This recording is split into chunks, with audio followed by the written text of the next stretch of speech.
That's where I saw the leprechaun. Right, a leprechaun. He told me to burn things. Uh-huh. Ralph! You've done grand, laddie. Now you know what you have to do. Burn the house down. Burn them all!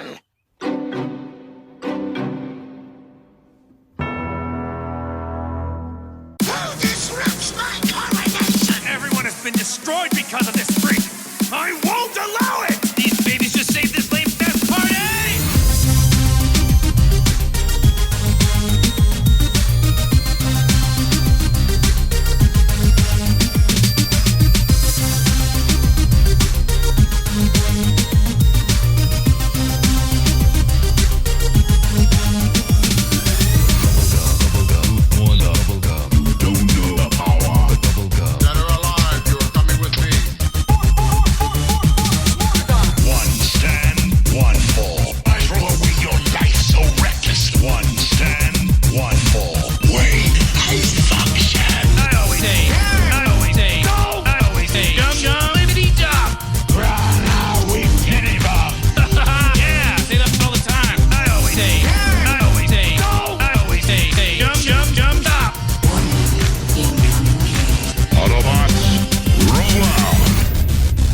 Guys, what's going on? You are listening to ThisWeekInGeek.net. I'm your host, Mike the Birdman, and happy Pi Day, happy March break, wherever you happen to be in this worldwide weird of the world, whatever.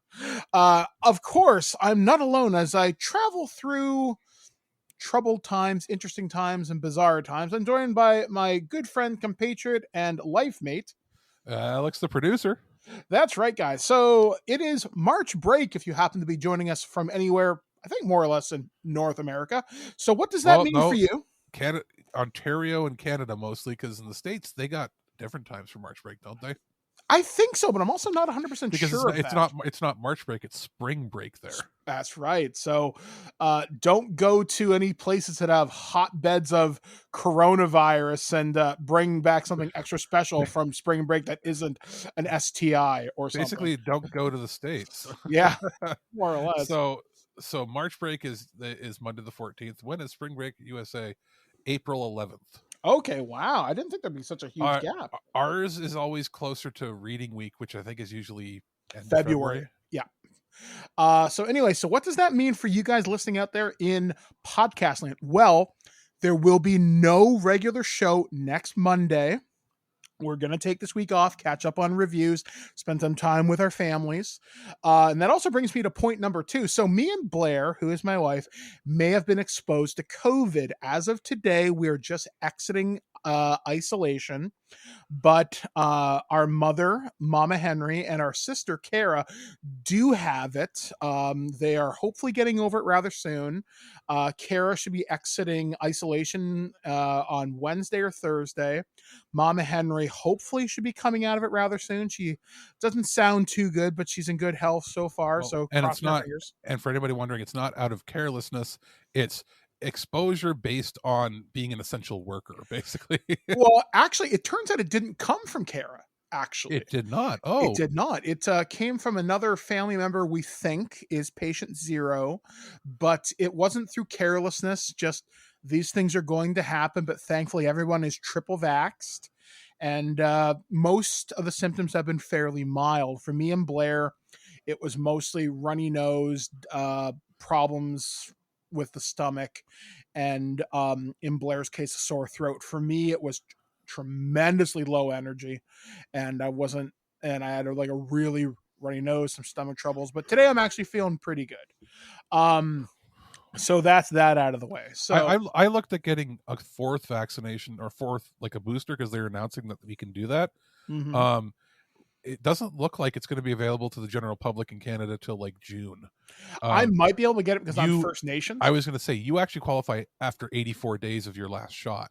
Yeah, so my First Nations. Yeah, my last shot was on January 3rd, so probably pretty soon. Yeah, and basically a week or two, you'd be qualifying. I would be qualifying this week or next week because I had mine on the 24th of December. Mm-hmm. But yeah, like I would qualify if I had like if I was like on cancer treatment, or you know what I mean, like there's some very specific criteria. Or if you're like over 70, I think you can get it already now. So I'll be talking to my mom about getting Oma to go get it, because Oma turning 88 at the end of the month. May as well get the booster shot, especially if she doesn't have to go anywhere special. She could just go to like Shoppers Drug Mart and get it or something. Yeah, exactly. Because I don't think there's that big rush anymore. No. And also, I was also really surprised how at first it was hard to find a rapid test, but thankfully I had some friends on Discord and some friends on Facebook who came through in the clutch, and we're able to get rat tests.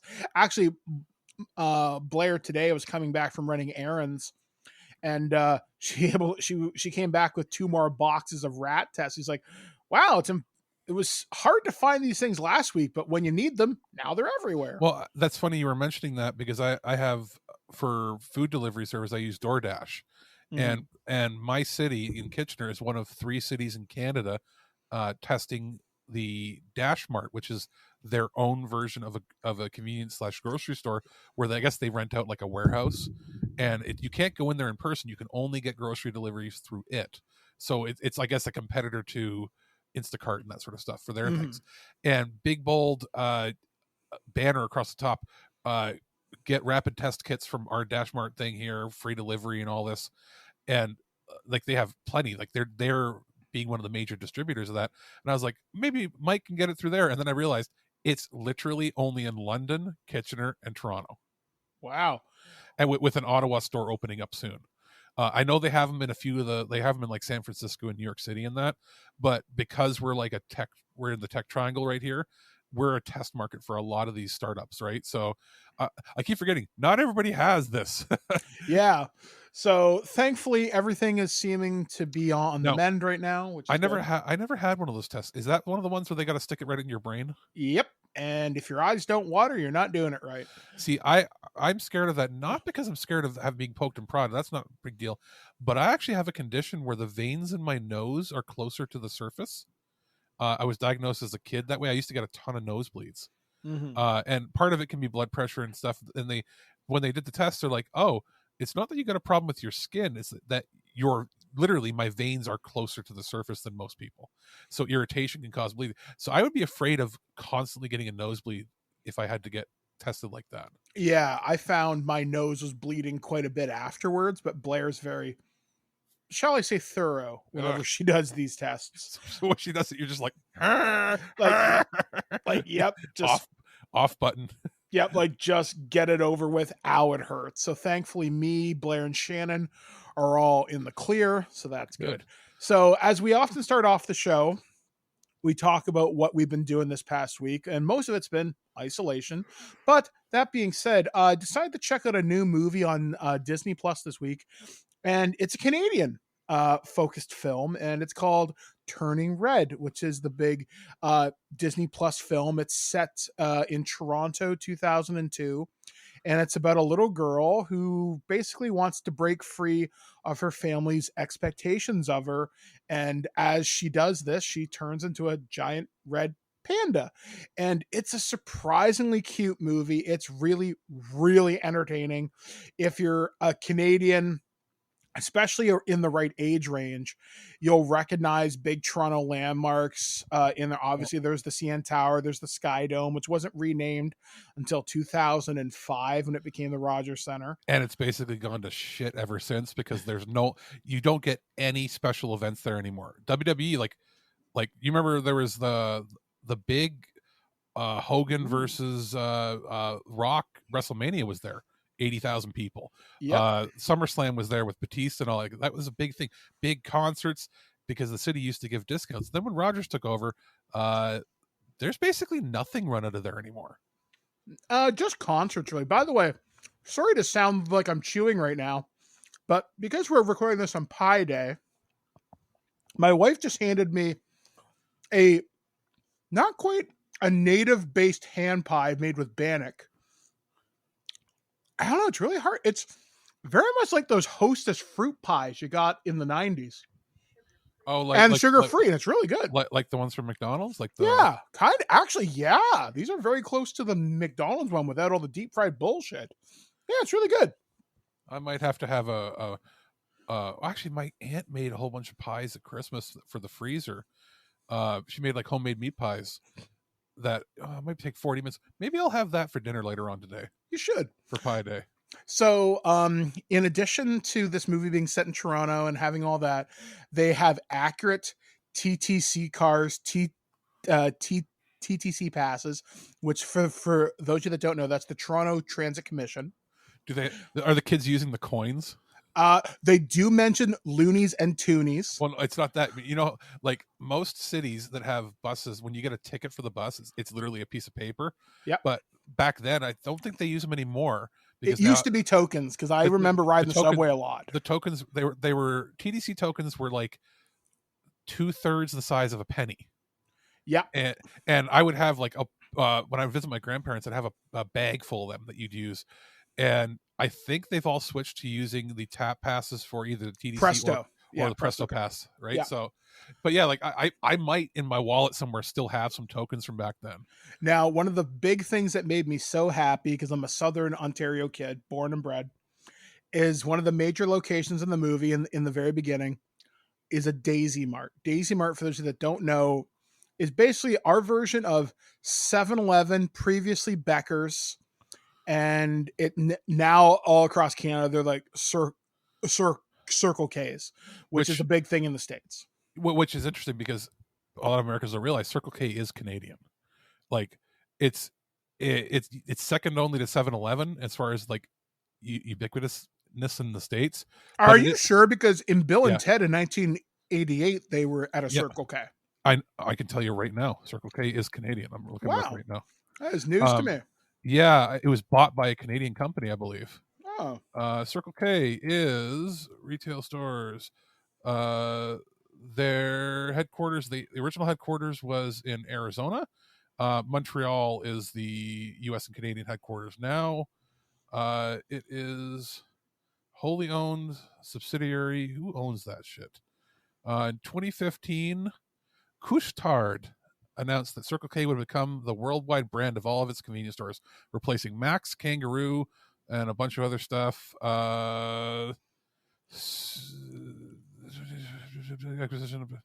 Yeah, the Canadian company purchased a whole bunch of American chains. Yeah, back in 1951. Yeah, so it's Canadian. It's weird. Basically, you never hear of this. You never hear about a Canadian company swooping in, but they swooped in and bought like 5 different independent chains down in the States and then merged them in with Circle K once they bought the Circle K brand. Yeah, because I'm looking at this and I'm just kind of looking it over when Circle K entered Canada back in the early 2000s, because it said it was founded in 1951 in El Paso, Texas. Yeah. So interesting. Anyway, but totally worth watching. Weird. So it will be. What's weird about it is it's one of the only, and at least in Ontario, convenience stores that has milk in the American style jugs. And because remember, if you remember back in the day, Mac's and Daisy and Nectals, they were the only places to get the milk jugs. Because here, everything comes in the milk, like those waxed cartons, or they come in the bags. Oh, the only thing that would have made it a little more interesting if they didn't do Daisy Mart, if it was Mac's milk. Well, yeah, considering that Mac's was more popular in Toronto, like there were way more of them. Yeah, like there were Daisy Marts, there were Mac's Milks, Becker's was on the way out around that time. There weren't many at all. Becker's was like the 80s and 90s brand. Yeah. So yeah, that's pretty much what I did. I played some games for review. You're going to hear one of those in the show this week, where I reviewed Shadow Warrior 3 on the PlayStation 5. I've been reading a lot of RPGs because it's our week off. I'm literally reading a book every single day this week. So that'll be coming out on Alex's Turtle Treasure over the weekend. And I watched a new show, or new to me, called Animal Kingdom. Really enjoying it. And question one more about Turning Red. Yes. It's 2002. Yes. And the main character is supposed to be like grade 8? 13. Yeah. 13? Yeah, so she's in grade 8. Okay, that age, because I would have been grade 10. But seeing her age, is there a heavy Backstreet Boys influence? Yes. It's great. It is fucking great. Because For Town. because when I was when I was in the 4th grade in like 95, 96, that's when they came and hit it big here. But I don't think Backstreet Boys became big in the States till like 99 after NSYNC. But I remember like when I was in high school, my brother's like 5 or 6 years younger than me, they were still really big with like the tween girls. When I was in high school in 96 to 99, 90 or 2000. Now, I'd say Backstreet Boys was pretty popular from 96 forward. But you were probably a little too young to be cognizant of everything that was happening. Oh, worldwide. no. But believe me, I had Much Music on, and Backstreet Boys Getting Down was on in like 96. My mom bought the CD because she loved it, because for her, it was the evolution of Europop. It interestingly enough, with Backstreet Boys, like at that point, New Kids, I think, was sort of on the outs, right? Oh God, they've been dead for years at that point. It was Spice Girls, kind of, New Kids on the Block, NSYNC, Crazy Town, 98 Degrees. And you got the really bad, you got the bad Canadian ones like B44. Yep. And who else? There's a few others. Sean Desmond, is it a different guy? Who's the guy that did the No Means No? But I really want to hit it, girl. No means no. Oh shit! I know the song, but I can't think. Was of it Ricky something or somebody else? Whatever, garbage. But interestingly, a coworker of mine from a few years ago, when I worked at Greyhound, her other job other than working at Greyhound was being a writer that worked and had been hired at one point to work for Rolling Stone and a few other magazines. So her deal is, whenever they had big concerts in Toronto, she was the writer that would get the interviews that they would put in the magazines, because they don't always send somebody from the States up here. And so I was like, who have you interviewed the most? She's like, New Kids and Backstreet Boys. I'm like, what? She's like, I love the music, and then they always have me do the interviews with them. So she's on like a first name basis with Donnie Wahlberg. Jesus. I'm not going to out her who she is, because she writes under a pseudonym. Yeah. But I could tell you off air, and it's funny. I was like, I want an autograph, and I never got the goddamn autograph, but I did see all the pictures of them hanging out. So it's not like cool. She was not blowing smoke. Like, it's like she showed me on her phone and with her press pass and everything. So whenever they would do the New Kids Backstreet Boys, like that big long name that they gave themselves with all the initials, they did those reunion tours. So she covered all of them. So that's what made me think about it. I was like, it's got to be Backstreet Boys, because they're still popular. And in like 2002. I couldn't think of anything probably more popular with the girls NSYNC at that age, but in Canada, NSYNC was never that big here. I would disagree. JT was big here when he went solo. He was much bigger here. Like Backstreet Boys was always bigger in Canada than NSYNC was, where it was always the other way around down there. Without fighting about that, is there any more like Canadianisms in that movie that's worth mentioning? A fair chunk. Like I said, go and watch it. I think you'll be pleasantly surprised. Like I'm imagining if she's running around town as a giant panda, like, are they going to go through like Kensington Market? Are they going to hit like? Do they go to Pacific Mall? They don't go to Pacific Mall, but the place they live is clearly Dundas and Spadina. And I imagine you see like you see the Sky Dome, Ontario Place, or anything in there. Or I didn't see Ontario Place, but I do see some places that are fairly recognized. I was hoping for a Honest Ed's appearance, but I didn't see it. Sam the Record Man was still around. They hadn't shut that place down yet. They do use a liberal amount of Canadian $5 bills, which are the blue ones. I did hear something. It was all over Twitter. It's the first time Timbits have been shown in a movie. Out of focus, but yes. First time Tim Hortons. Tim Hortons was animated first time. Yes. And I'm assuming for landmarks, probably that futuristic looking city hall they have. No, actually. Which so many times has been used in movies to pretend it's somewhere else. Like in Resident Evil Apocalypse, it's the Umbrella Corporation's main office building in Raccoon City. The Sentinel movie, that was the one with Michael Douglas, the thriller movie. I forget what city it's supposed to be, but I was like, that's Toronto City Hall. Mm-hmm. It's, for whatever reason, Toronto City Hall and Kitchener City Hall look like they don't belong in Canada, so they always end up using them for different things. But yeah, that's it for my inquiries. Okay, so quickly before we get into the show, what have you been up to? I had a major headache the last day, and I determined it was probably dehydration. Pills that I'm on can screw with my body's hydration because it's actually supposed to help with excess water retention. And when I thought back as to why I had a major headache yesterday after sleeping it off, I went, I don't think I drank anything. I mean, like anything the whole day. It just, slipped my mind. I have to set reminders to do that. So that sucked. Other than that, I've had some games that I was reviewing. I've been working on a project to convert an old Android box into an emulation box to tinker around with. That took quite a bit of effort. Still have to work out some problems with it, but the idea will be think like a RetroPie, only more powerful because some of those Android boxes have more emulator support. So that's just a tinkering project. Outside of that, I've had I mentioned it last week. I had played most of the Final Fantasy Pixel remasters. Well, I completed them all the way through 6. And if you end up playing 6, we can have thoughts on that because that's the one they clearly put the most effort into remastering. They even did the opera scene completely in that 2D HD style of Octopath. Everything else is still 2D, but that one scene isn't.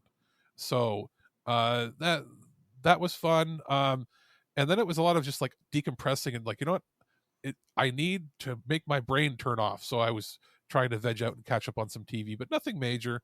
I'll be spending this week finishing up some of the other reviews, and then next week and the week after, there's some stuff I'm doing with my family for my grandmother's 88th birthday. And outside of that, that's pretty much it, man. I mean, it's not a lot happened in a week, but then at the same time, a lot happened.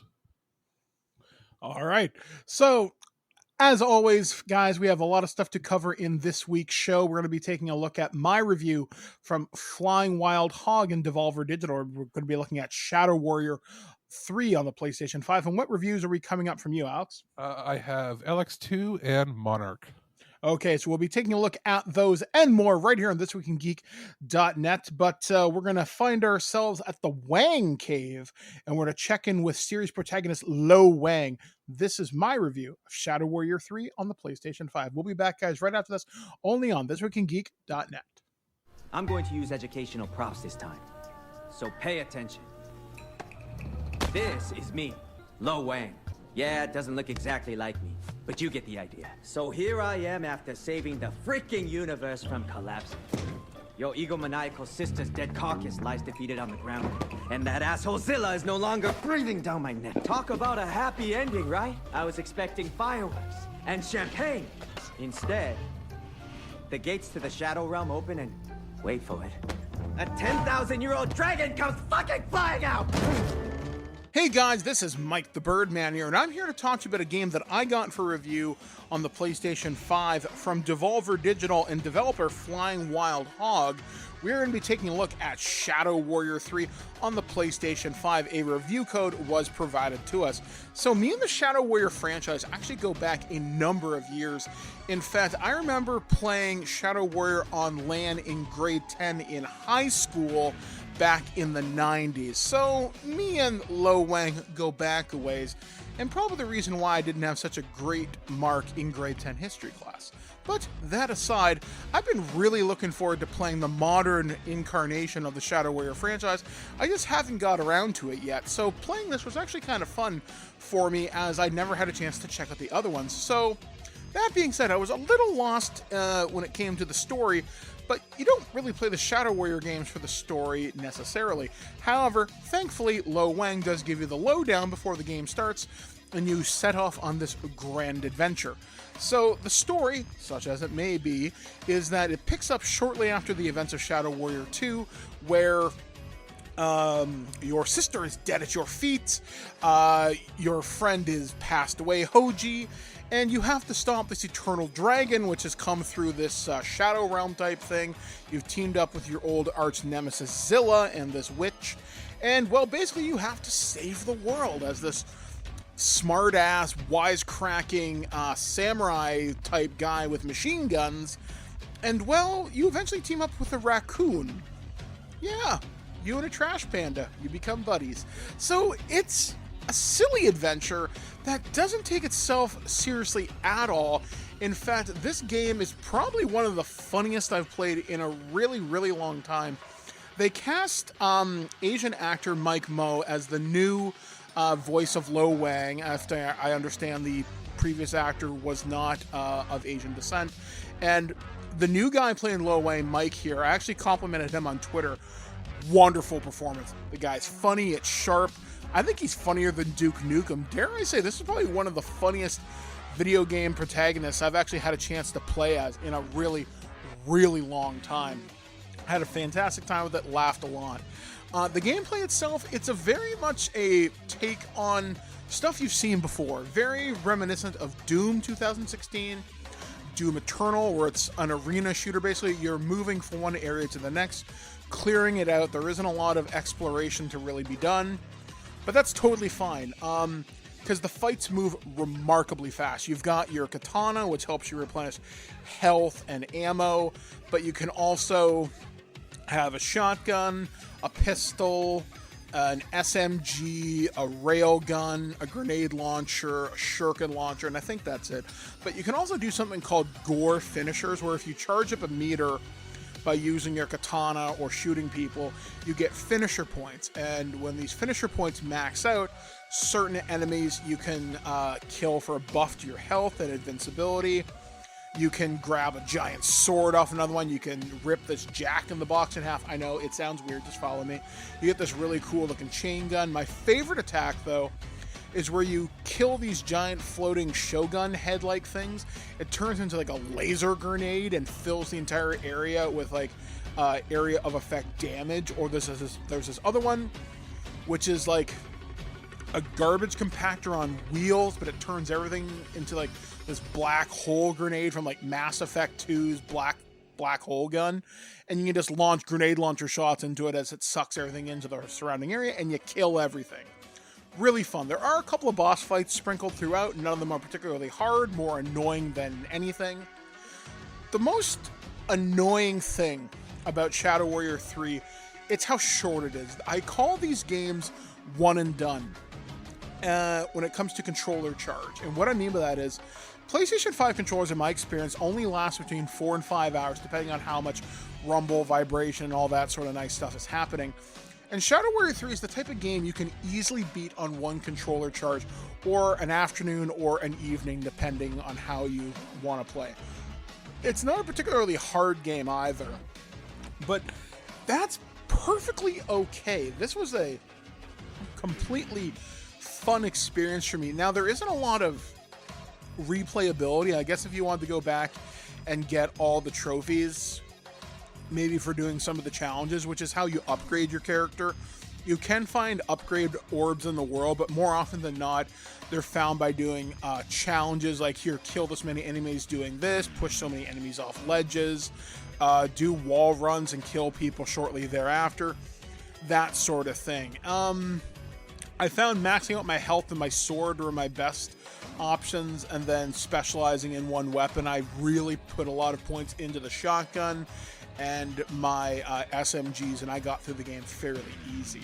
Like I said, the biggest disappointment with this game is that it's incredibly short. Like I said, 4 to 5 hours, and I was able to experience a game-breaking bug that I was able to fix, thankfully, by reloading a save. And just to save you guys some trouble, if you get to the ice part near the end of the game and you're going down a hill, if you find that the ice flow isn't following you into the next area where you're doing a series of jumps, reload that save and the ice flow should appear on the other side of the jump.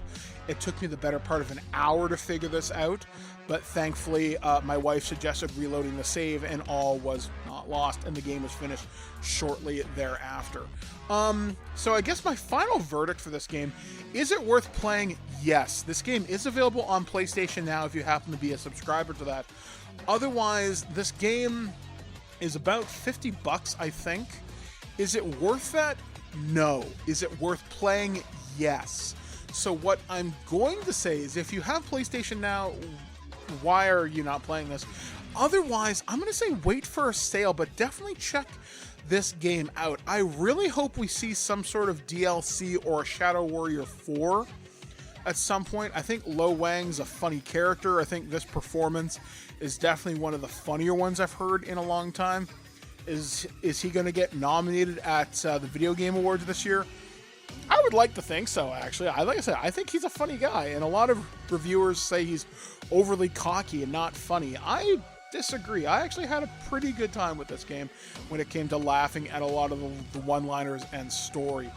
It's ridiculous, it's over the top, it's Shadow Warrior, and that's what makes it kind of beautiful. So once again, big thanks to Devolver Digital for providing this code to us, and Flying Wild Hog, I think you've done a fantastic job, and I'm looking forward to coming to get to some Wang, as they used to say in the old games, but this is a wonderful way to experience the end of the story of Lo Wang, but maybe we'll see more in the future.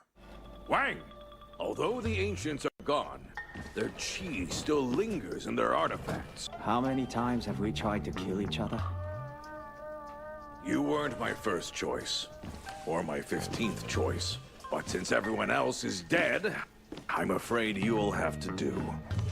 Thank you for that ringing endorsement. The Prime Minister of Sweden visited Washington today, and my tiny little nipples went to France. Gossip, rumors, panic in the streets. We're lucky. This Week in Geek News. Welcome back to ThisWeekInGeek.net. I'm Mike the Birdman. He's Alex the producer. We had quite the discussion off air about the geographical distribution and location history of Circle K. Learned a lot of history in a few minutes. I am vindicated. Is Canadian. Is Canadian. It's to clarify, in case that was a misconception, was not started as Canadian. Yes, but is now wholly owned. Couche-Tard, which is, if you look at their logo, is the brand that made Max and Max Milk and Becker's. Yeah. They bought Circle K and a few other American chains and a couple other Canadian chains and merged them together to be one super brand. And they only used the American name because they had more locations in the States. But all of their monies end up funneling back into Quebec. Wow. The French are loaded. It's one of the very, very few times where a Canadian company has taken over an American conglomerate. Yeah, it was really intense. And then briefly while we were off air, we discovered that the Batman's, Robert Pattinson's favorite bad guy, is a guy named the Condiment King who sprays ketchup and mustard at people. So, which is very different than the Condom King. Who protects people with ridges. That's what he does for her pleasure. All right. So whenever I hear that, I think of Wayne's World. Yep. For her pleasure. Ew. All right, folks. So it's time to break down the strange and unusual things that happened around the world this week, but not the weird news. This is the nerd news. So our first story comes courtesy of comicbook.com. And the headline reads, Quantum Leap sequel series casts Ernie Hudson. Ghostbusters and Arrow star Ernie Hudson will add another iconic pop culture franchise to his resume. The actor has been cast in one of the lead roles on Quantum Leap, the upcoming sequel series that picks up years after the original Quantum Leap, which starred Scott Bakula, who you may know from Chuck, Star Trek Enterprise, etc., and the late Dean Stockwell. The new series stars Raymond Lee from the series Kevin Can Fuck Himself, and now Hudson. It seems likely that Lee is the time traveler, aka the Bakula role, and Hudson's character will step into the role originally played by Al Calavicci, who was played by Dean Stockwell, as military brass whose likeness is the face of the time traveler's AI. In the new series, it's been 30 years since Dr. Sam Beckett stepped into the Quantum Leap Accelerator and vanished. Now, a new team has been assembled to restart the project in hopes of understanding the mysteries behind the machine and the man who created it. Lee plays the lead, Dr. Ben Sung, a world-renowned physicist working on a time travel project known as Quantum Leap, who gets stuck in the late 1980s with amnesia using the technology. According to Deadline, Hudson portrays Herbert Magic Williams, a Vietnam veteran and the head of the time travel project at Quantum Leap. Using a bit of politicking and his military know-how on how to keep the Pentagon at bay, Magic buys the team some time to rescue Ben, but expects answers once he's back. I'm a little confused by this type copy. It mentions that picks up years after the original, so picks up 30 years after or whatever, right? Mm-hmm. But then it says here it's been 30 years since he was in there, but this doctor also gets stuck in the 1980s. Sounds like it. That doesn't make any sense. Yeah. Maybe like unless what they meant to say was physicists working on a time travel project known as quantum leap that was started in the 1980s. Yeah, maybe it's just because how can he be like it, this doesn't make any sense.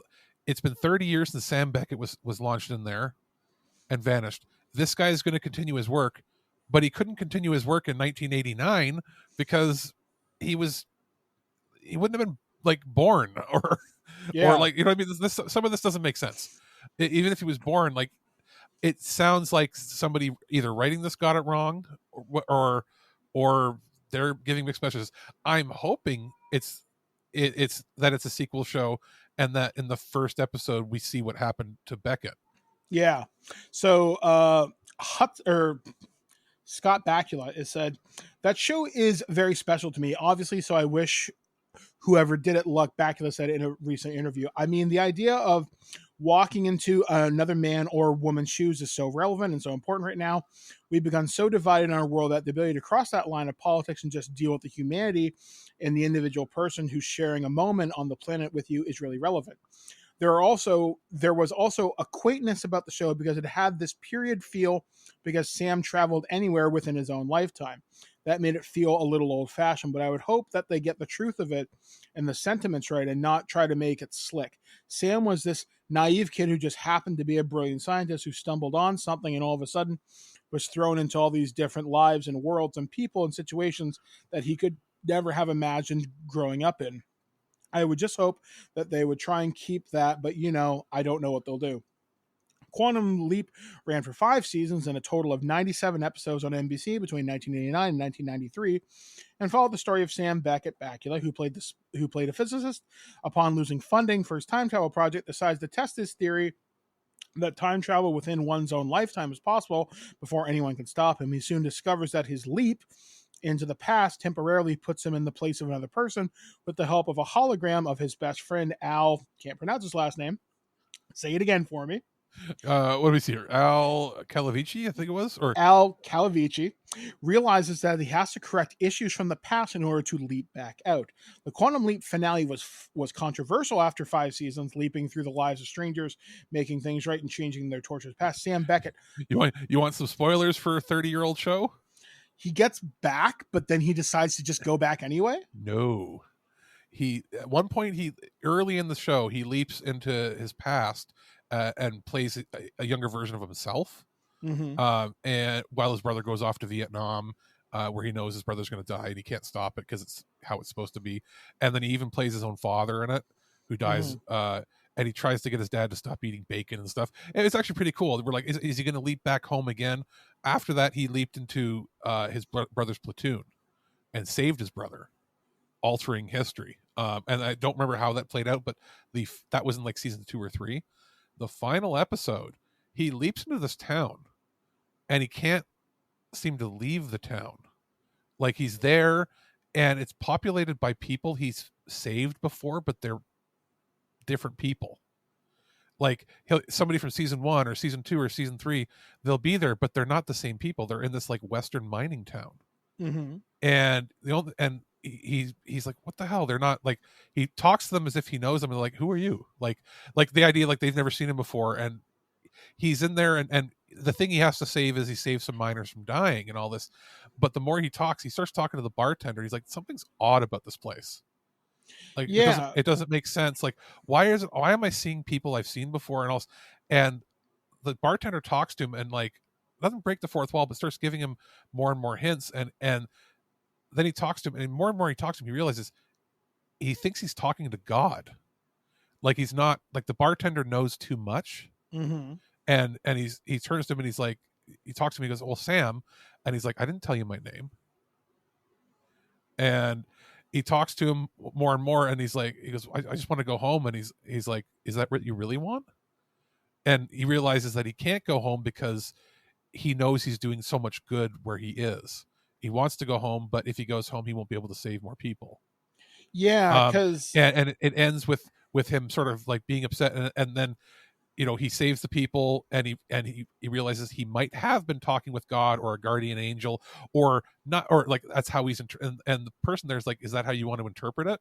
Like the whole idea being that it's left vague, that it could be some sort of extra dimensional power, another leaper. It could be like he's tapped into something from a multiverse or an alien. Like they leave it open enough. He thinks he's talking maybe to God, but it's probably not the case. And then the episode ends with that controversial thing where it pulls up a title card and somebody else narrates and says he never went home. Yeah, because I'm reading the rest of the article here, and this is what it reads out.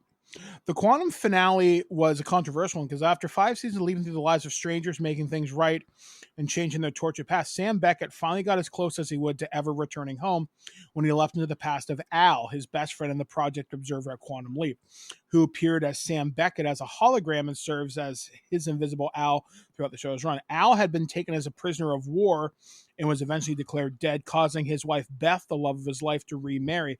Al regrets that loss forever, and in the finale, Sam was able to fix that by leaping into Beth's life to promise her that Al was alive and would come home. So why controversial? Because the final title card was, as you mentioned, Dr. Sam Beckett never returned home. A rather sad end to Sam's story, and one that almost wasn't the end. An alternate ending was filmed in which Al decided to leap himself, hoping to find Sam and bring him home.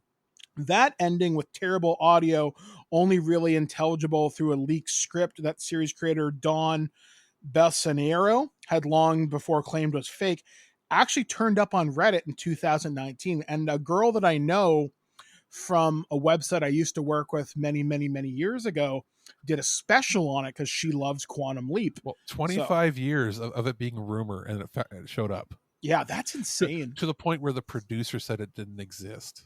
See, this makes me interested. I kind of want to show, because Quantum Leap, I've seen a few episodes of it, and I thought the idea was really, really interesting. And I love the idea that time travel only within your own lifetime is possible. Now, I looked up the actor, Raymond, who's playing the new version of the Sam Beckett character. Mm-hmm. He's the same age as me. He's 35. Oh, wow. So if they were to play him as 30, that would put him at the like he would have been born the year that Quantum Leap ended, and Quantum Leap took place in real time. Mm-hmm. Like it wasn't like the far future or the near future. It was like 1989, 1990, 1981, that sort of thing.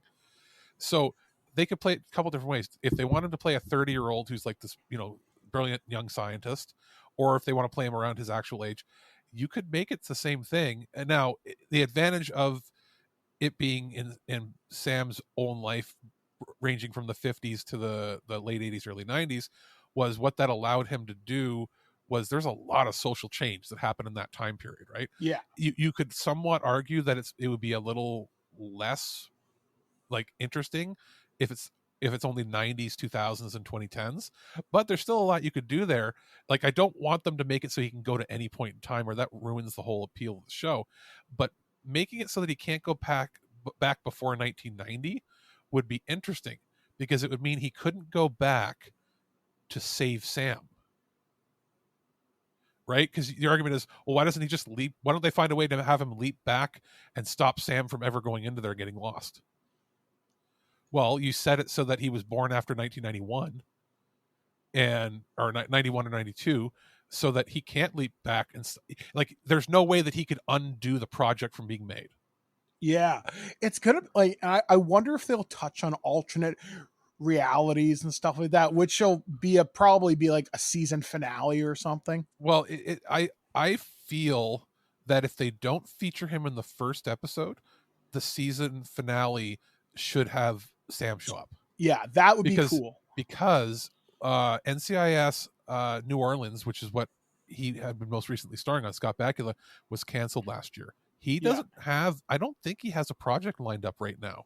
There are rumors he might be involved in a Star Trek project, but when is that never not a rumor these days? I mean, they could do something. If they were going to do a Star Trek project, it would probably be some sort of TV movie for Paramount Plus, for Enterprise to sort of, maybe they would show it would do like his last voyage before the modern era of Trek started, sort of thing.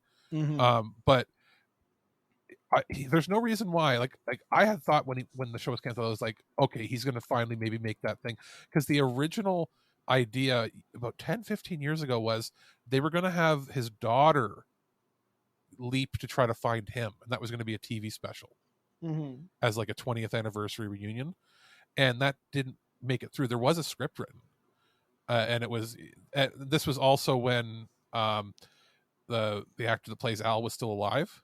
Mhm. The idea was that he was going to work with his daughter, and it was going to be a TV movie that finally gets him out. So and the idea was, he never left home. Well, maybe he didn't leap home, maybe they pulled him out. So that was how they could write it off. But looking at anything else that Scott Bakula has, he doesn't have anything lined up. There's nothing announced. I think it'd be cool. I mean, I'm looking forward to this. I guess we'll find out whenever this premieres. I think, and Ernie Hudson is a good match. Yeah, I think he'll play a wonderful character in this. So moving on to our next story, which doesn't surprise me once you read the updated version of this. So this one comes courtesy of Deadline. Warner Brothers release dates: The Flash, Aquaman moved to 2023, Wonka, and Shazam sequel, Others Shift updated. So I'm going to read the update before I go into the article. We've heard that a number of these movies, which are VFX heavy, are being pushed due to the logjam many post-production effect houses are facing as productions ramp up during COVID. The Flash, excuse me, alone has 2,500 VFX shots, we understand. The upside here is that it doesn't put all of Warner Brothers DC event titles in 1 year, meaning 2022, but rather spreads the riches out into 2023. The studio returned to a 45-day theatrical window this past weekend with The Batman, which is up to $301 million through Tuesday. This after 2021, in which the Burbank Lock executed a theatrical HBO Max day-and-date strategy. Shazam! Fury of the Gods is ready, which is why it's moving into Christmas corridor. It should prove great counter-programming to Disney 20th Century Studios' Avatar 2, which has yet to drop any fire-breathing footage.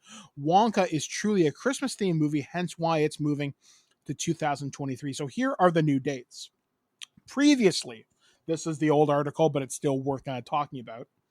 Warner Brothers made a slew of release date moves for some high-profile movies today. Deadline, here's the changes, are due in part to the COVID-related delays and obviously post-production. So DC League of Super Pets moves from May 20th to July 29th. The Flash moves from November 4th to June 23rd, 2023. Aquaman moves from December 16th to March 17th, 2023. Wonka moves from March 17th, 2023 to December 15th, 2023. Shazam! Fury of the God moves up from June 2nd, 2023 to December 16th, 2022. Meg 2, The Trench has been set for a date for August 4th of 2023. That's going to be so dumb. It's going to be so much fun, so dumb. And we're going to have to play the spot the Chinese propaganda like we did in the first movie. Yep. Also on the moves is this year's Dwayne Johnson-led Black Adam, which moves from July 29th to October 21st.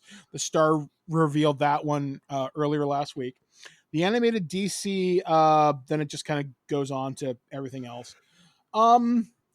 I'm excited for Shazam 2. I really enjoyed the first one. And if you're wondering why that was moved up, that movie was finished. It's been done. But about 6 to 7 months ago, they were already past, like, ready to go. That movie was supposed to come out a year ago. Yep, but because of COVID and everything I believe else. they finished principal photography right before the shutdowns hit. Yeah, and then they took their time, so they actually ended up with a whole year extra of time. So there was no crunch involved with the special effects there. So in fact, you might find less, like, sometimes you see like special effects or animation or color coding errors, and then I think the most common and most like obvious one was, remember the Transformers movies, how they in theaters they would look really blurry.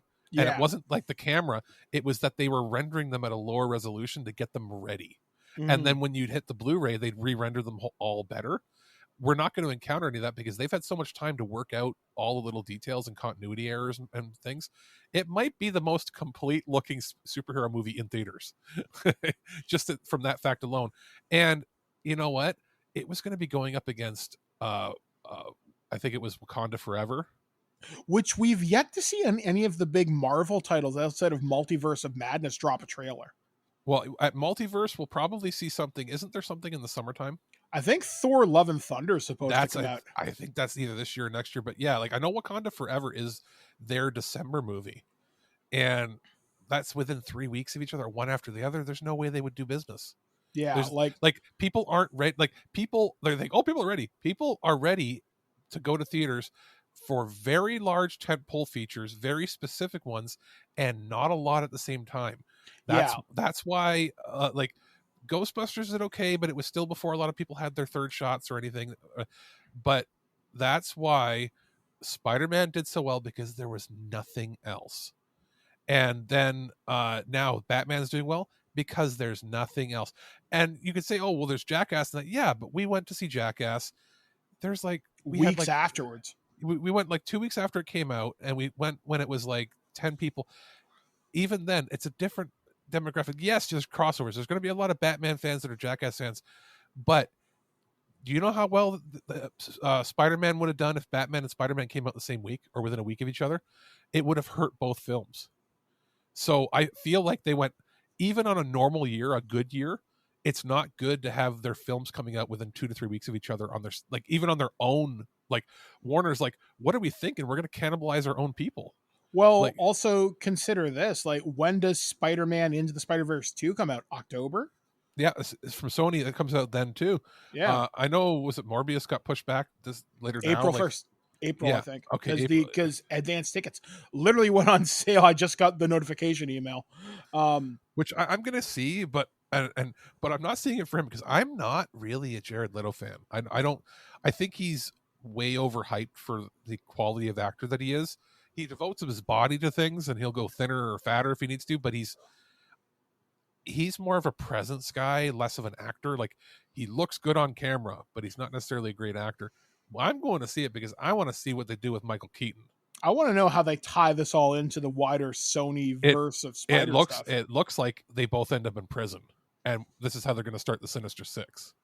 Which would be cool. I mean, I'm hoping they bring back Michael Mando to come back. I was going to call him Voss, but so when Voss comes back as Scorpion, that'll be cool. If they get a Paul Giamatti cameo in there as Rhino, but that's from the Andrew Garfield stuff. Yeah, I don't know. It's going to be cool, though. What I think is going to happen is they're going to start their Sinister Six stuff, right? But at the same time, I think Vulture is actually going to be the leader, a double agent. Really? And not a double agent in that he's working for the government or anything, obviously. I think he's going to be a key figure in the Sinister Six, but at the same time, when push comes to shove, he's going to sabotage their own plans because he doesn't want to kill Peter.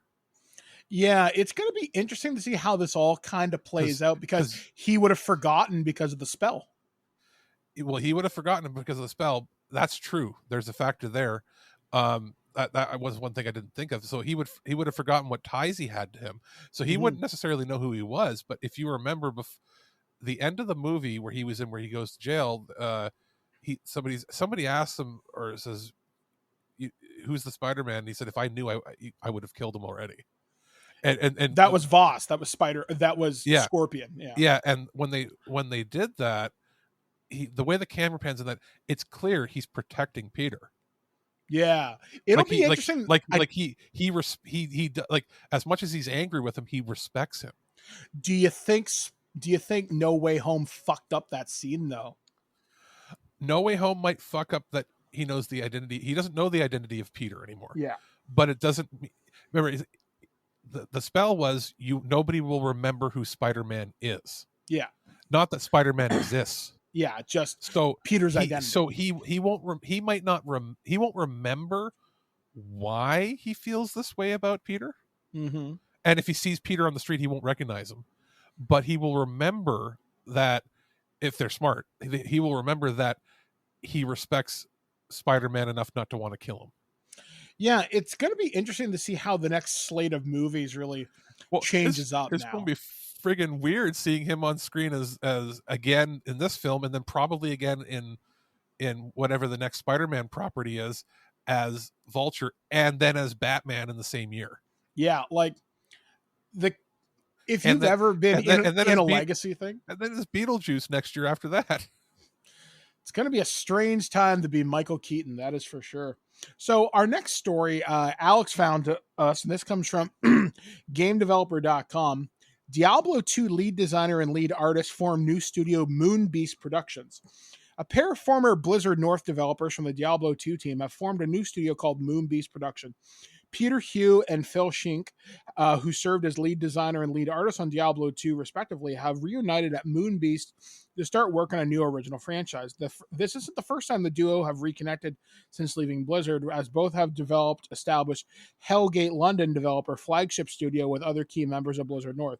Who said Moonbeast's debut project will remain true to both founders' ARPG roots, but also suggests there are some other big innovations. We have huge ambitions for Moonbeast Productions, and what we can achieve together.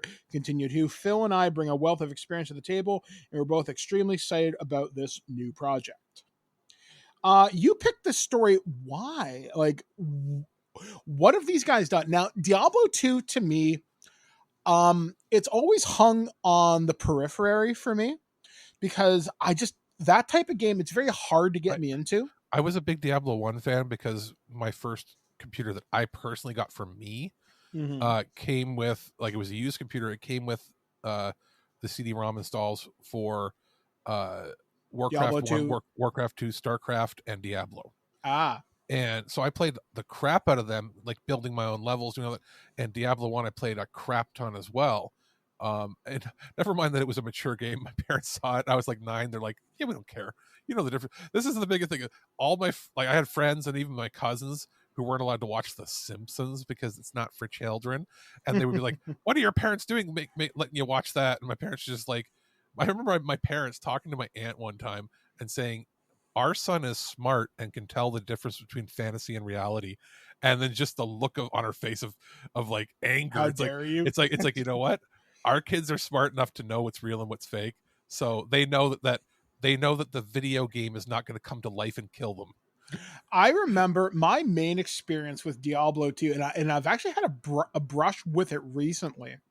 But when I was younger, when I was in my 20s, I dated a girl named Christy. And she was obsessed with this game. So I was living with her and her parents for a while. I had my computer set up. I had my own space, but she also had her own space. And I remember she knew how to min-max the fuck out of that game. Like, I was so impressed. Well, Diablo 2, I didn't play it that much. My friends were super into it. And I know that for years, that was the go-to PC RPG.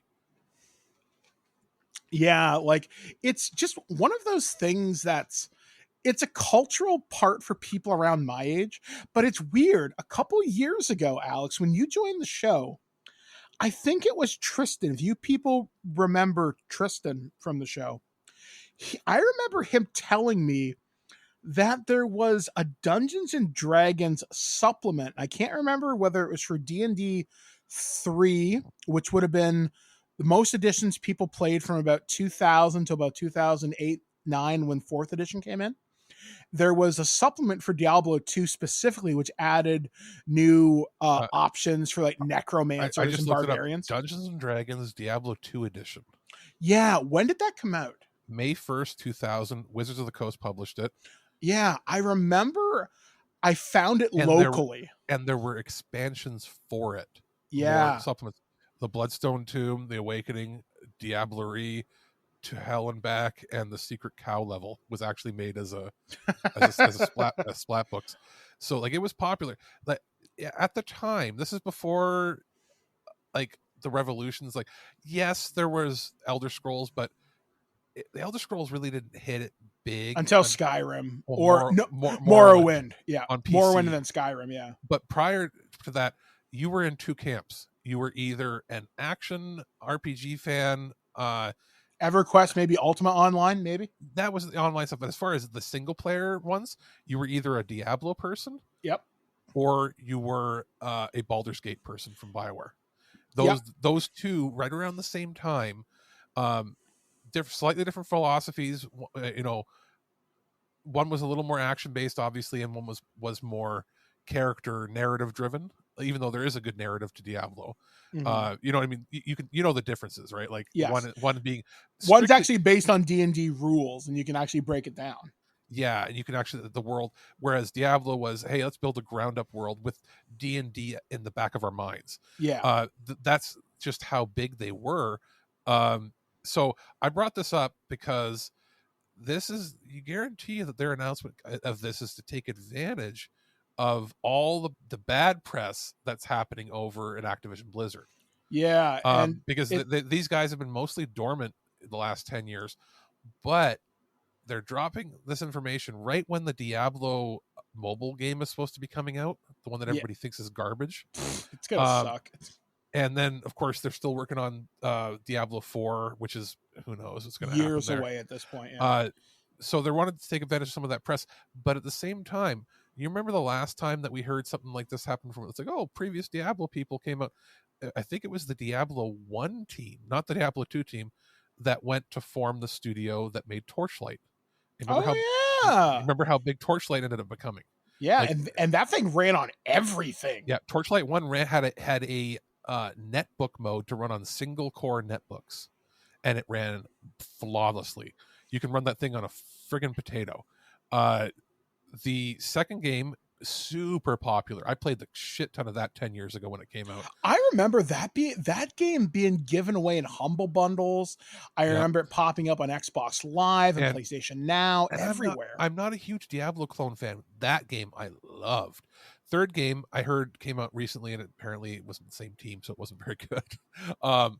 But the last time we heard about that, I was like, maybe they're going to capture some of that magic. At the very least, it's the lead designer and lead artist. We're going to have something that doesn't, it's going to stand out of the pack because it's going to be a brand new project. I guarantee you they're not doing another shooter thing or like Hellgate in London. They're going to want to make a Diablo style game. Look at the art style of, what was that one that came out?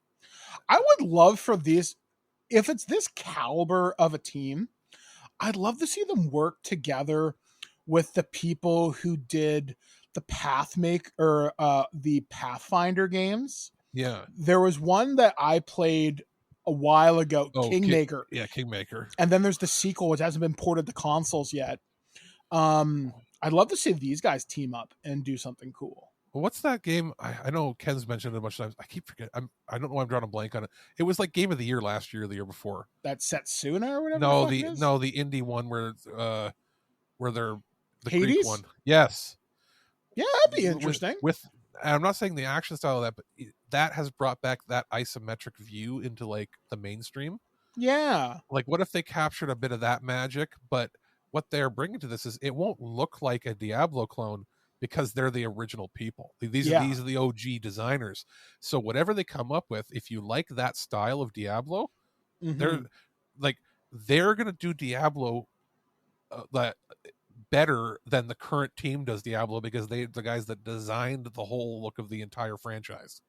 That'll be cool. I know I've got one of the Diablo games on my PlayStation 5. I got sent it for consideration for our holiday gift guide, and I didn't really dive into it because I had too much to consider at the time. Was it like the complete edition of the new one or whatever? Yeah, it was the Diablo 2 remaster or something. Oh, that. Yeah, I've heard mixed things on that. I'd be interested to check it out, but it is interesting. The reason I put this here is the timing of this release info is interesting and obviously used to capitalize on all of that. But also, I'm thinking we're going to start seeing more of this. I wanted to mention this as sort of like a topic of discussion. We maybe can elaborate on it in a future date, is with how bloated and large a lot of these companies have gotten, how corporate, and especially when they have a lot of foreign interest from like, you have like NetEase and all these Chinese companies investing heavily into these American companies to the point where they're having to crush and alter their ambitions for games to make it either as mainstream as possible or to cater to a very specific political regime. Like in China, you can't have this because we can't have things that are spooky. Yeah, which is so weird. That sort of stuff. Mm-hmm. I'm wondering if we're going to see more of this where these guys are probably in their 50s or 60s now.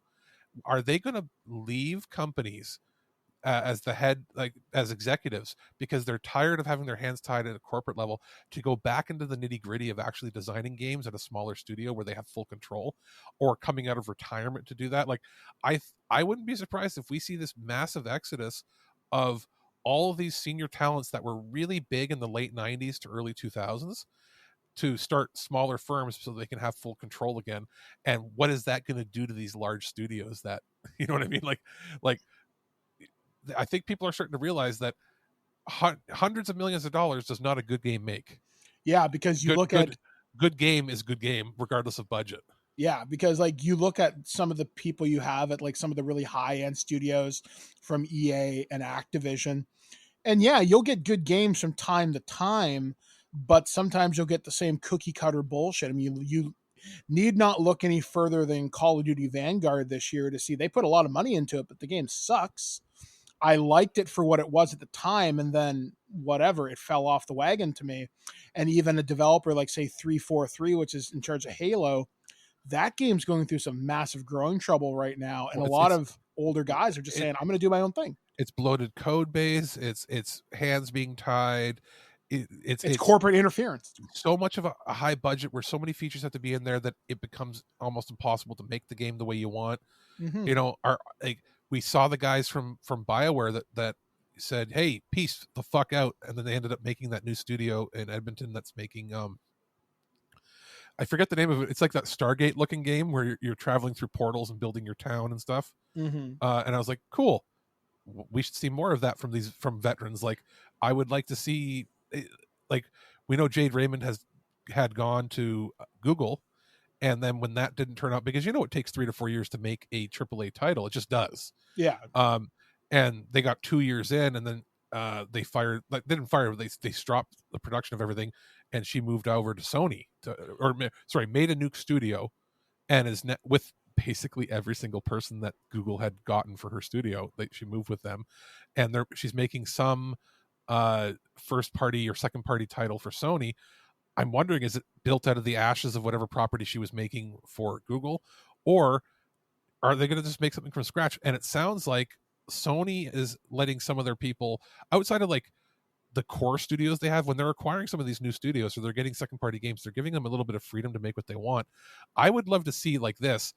Give us have a studio make in a 10-year span 3 or 4 medium budget games instead of one big budget game. You know what I would love to do? If I could ever convince the person in charge of the IP to sell it off wholesale, because Activision still owns the property, but they won't do anything with it.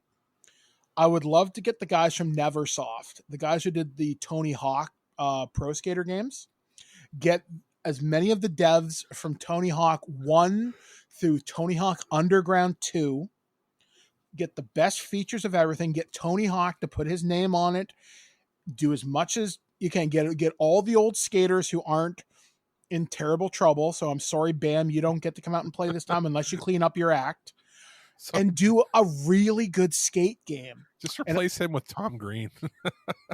Actually, or Jason Lee. That's actually not a half bad idea. Jason Lee and Tom Green, and they're solving crimes. That would be a fun mini game on skateboards. And Tom Green gets to wear his Superman suit, and Jason Lee is dressed as the guy from My Name Is Earl. Yes.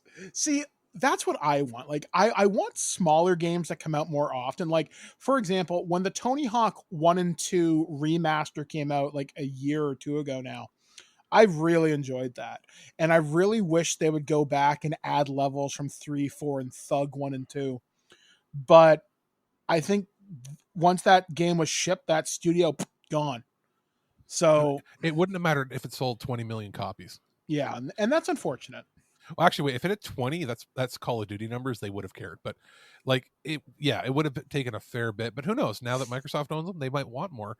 Now, as far as other properties, not just from Activision, I would like EA to sell Medal of Honor to Sony.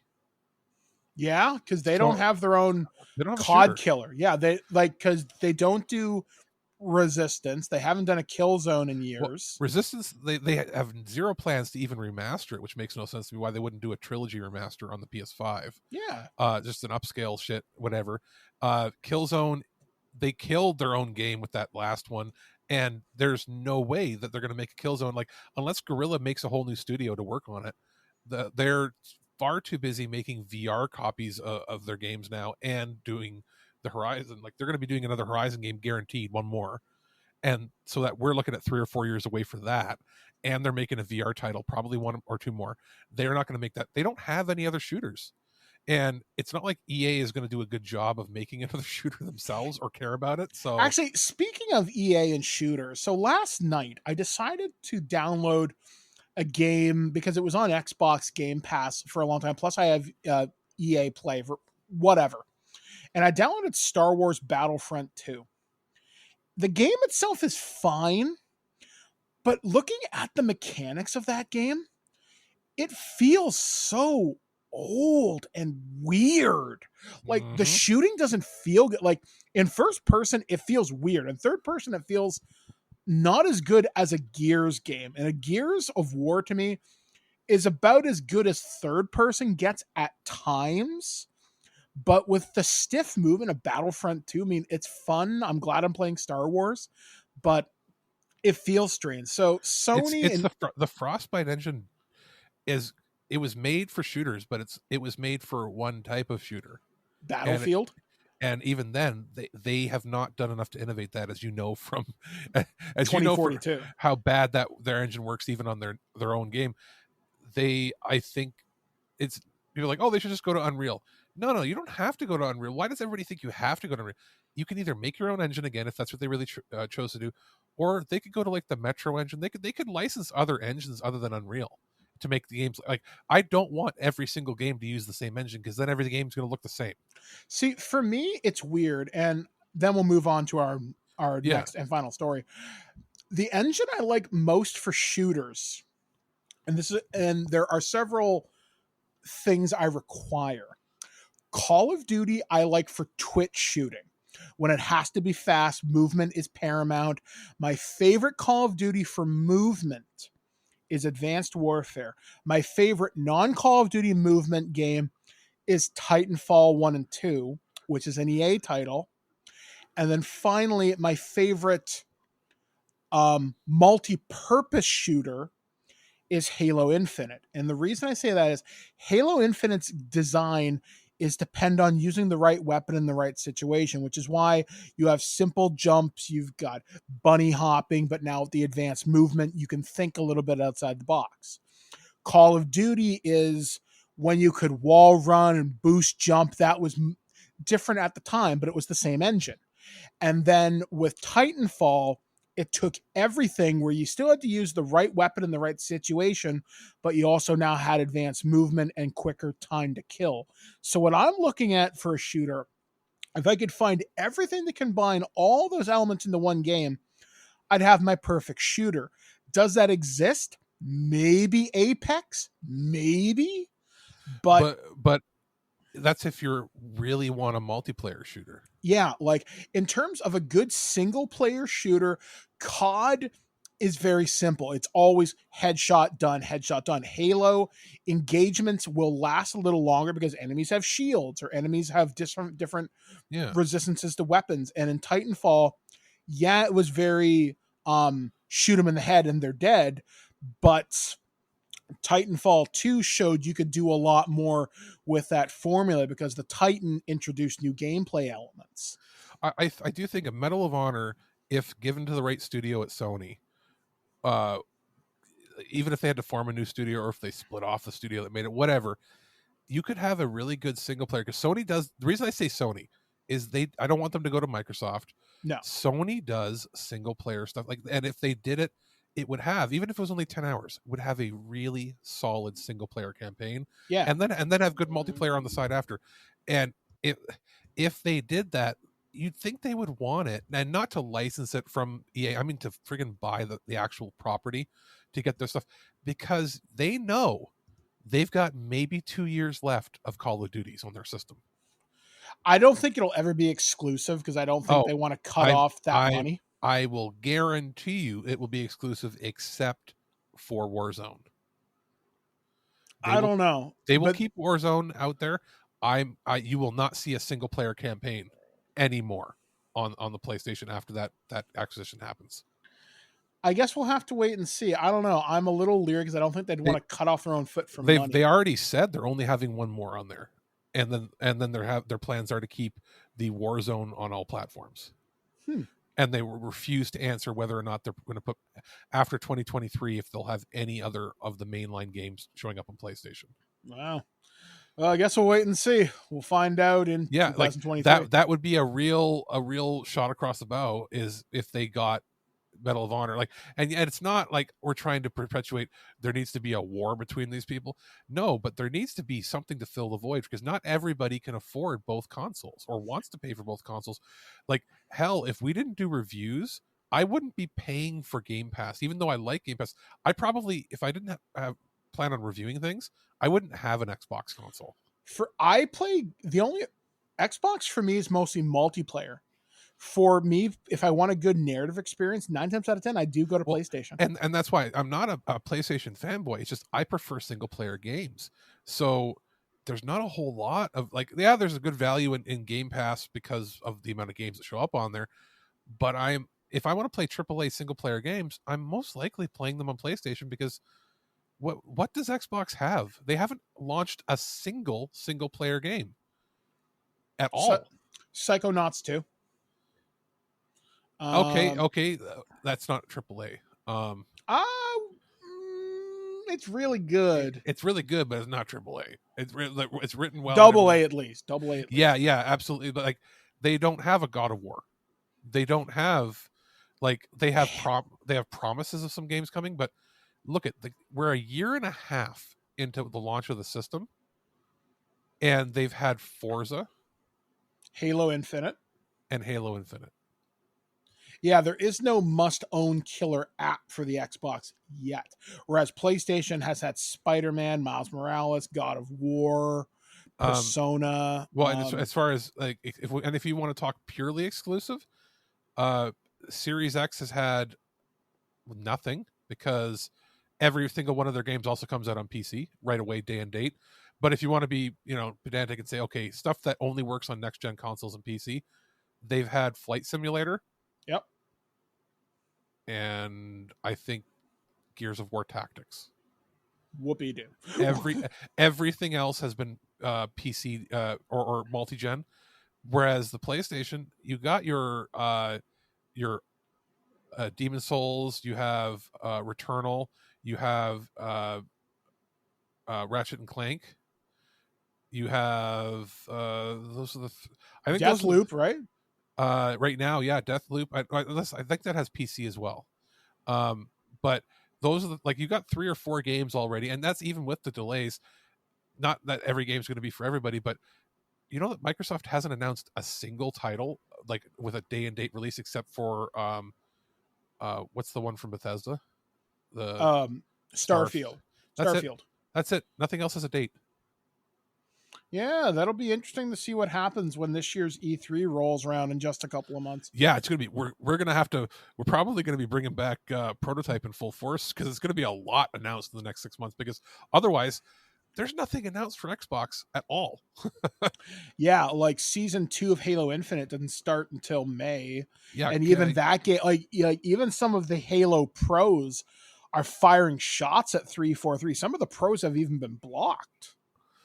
Yeah, I heard about that because they're saying that the game should have been another 6 months in the cooker. Well, they're taught and then we'll drop this, folks, because there's a lot I can go into here. But yeah, it basically comes down to it basically boils down to matchmaking issues, social ranking, ranked playlists, desync, network performance. It's a lot of technical things that matter to pros. Things that should have been ironed out, and you figure would have been, seeing as this is the flagship title for their Azure cloud network.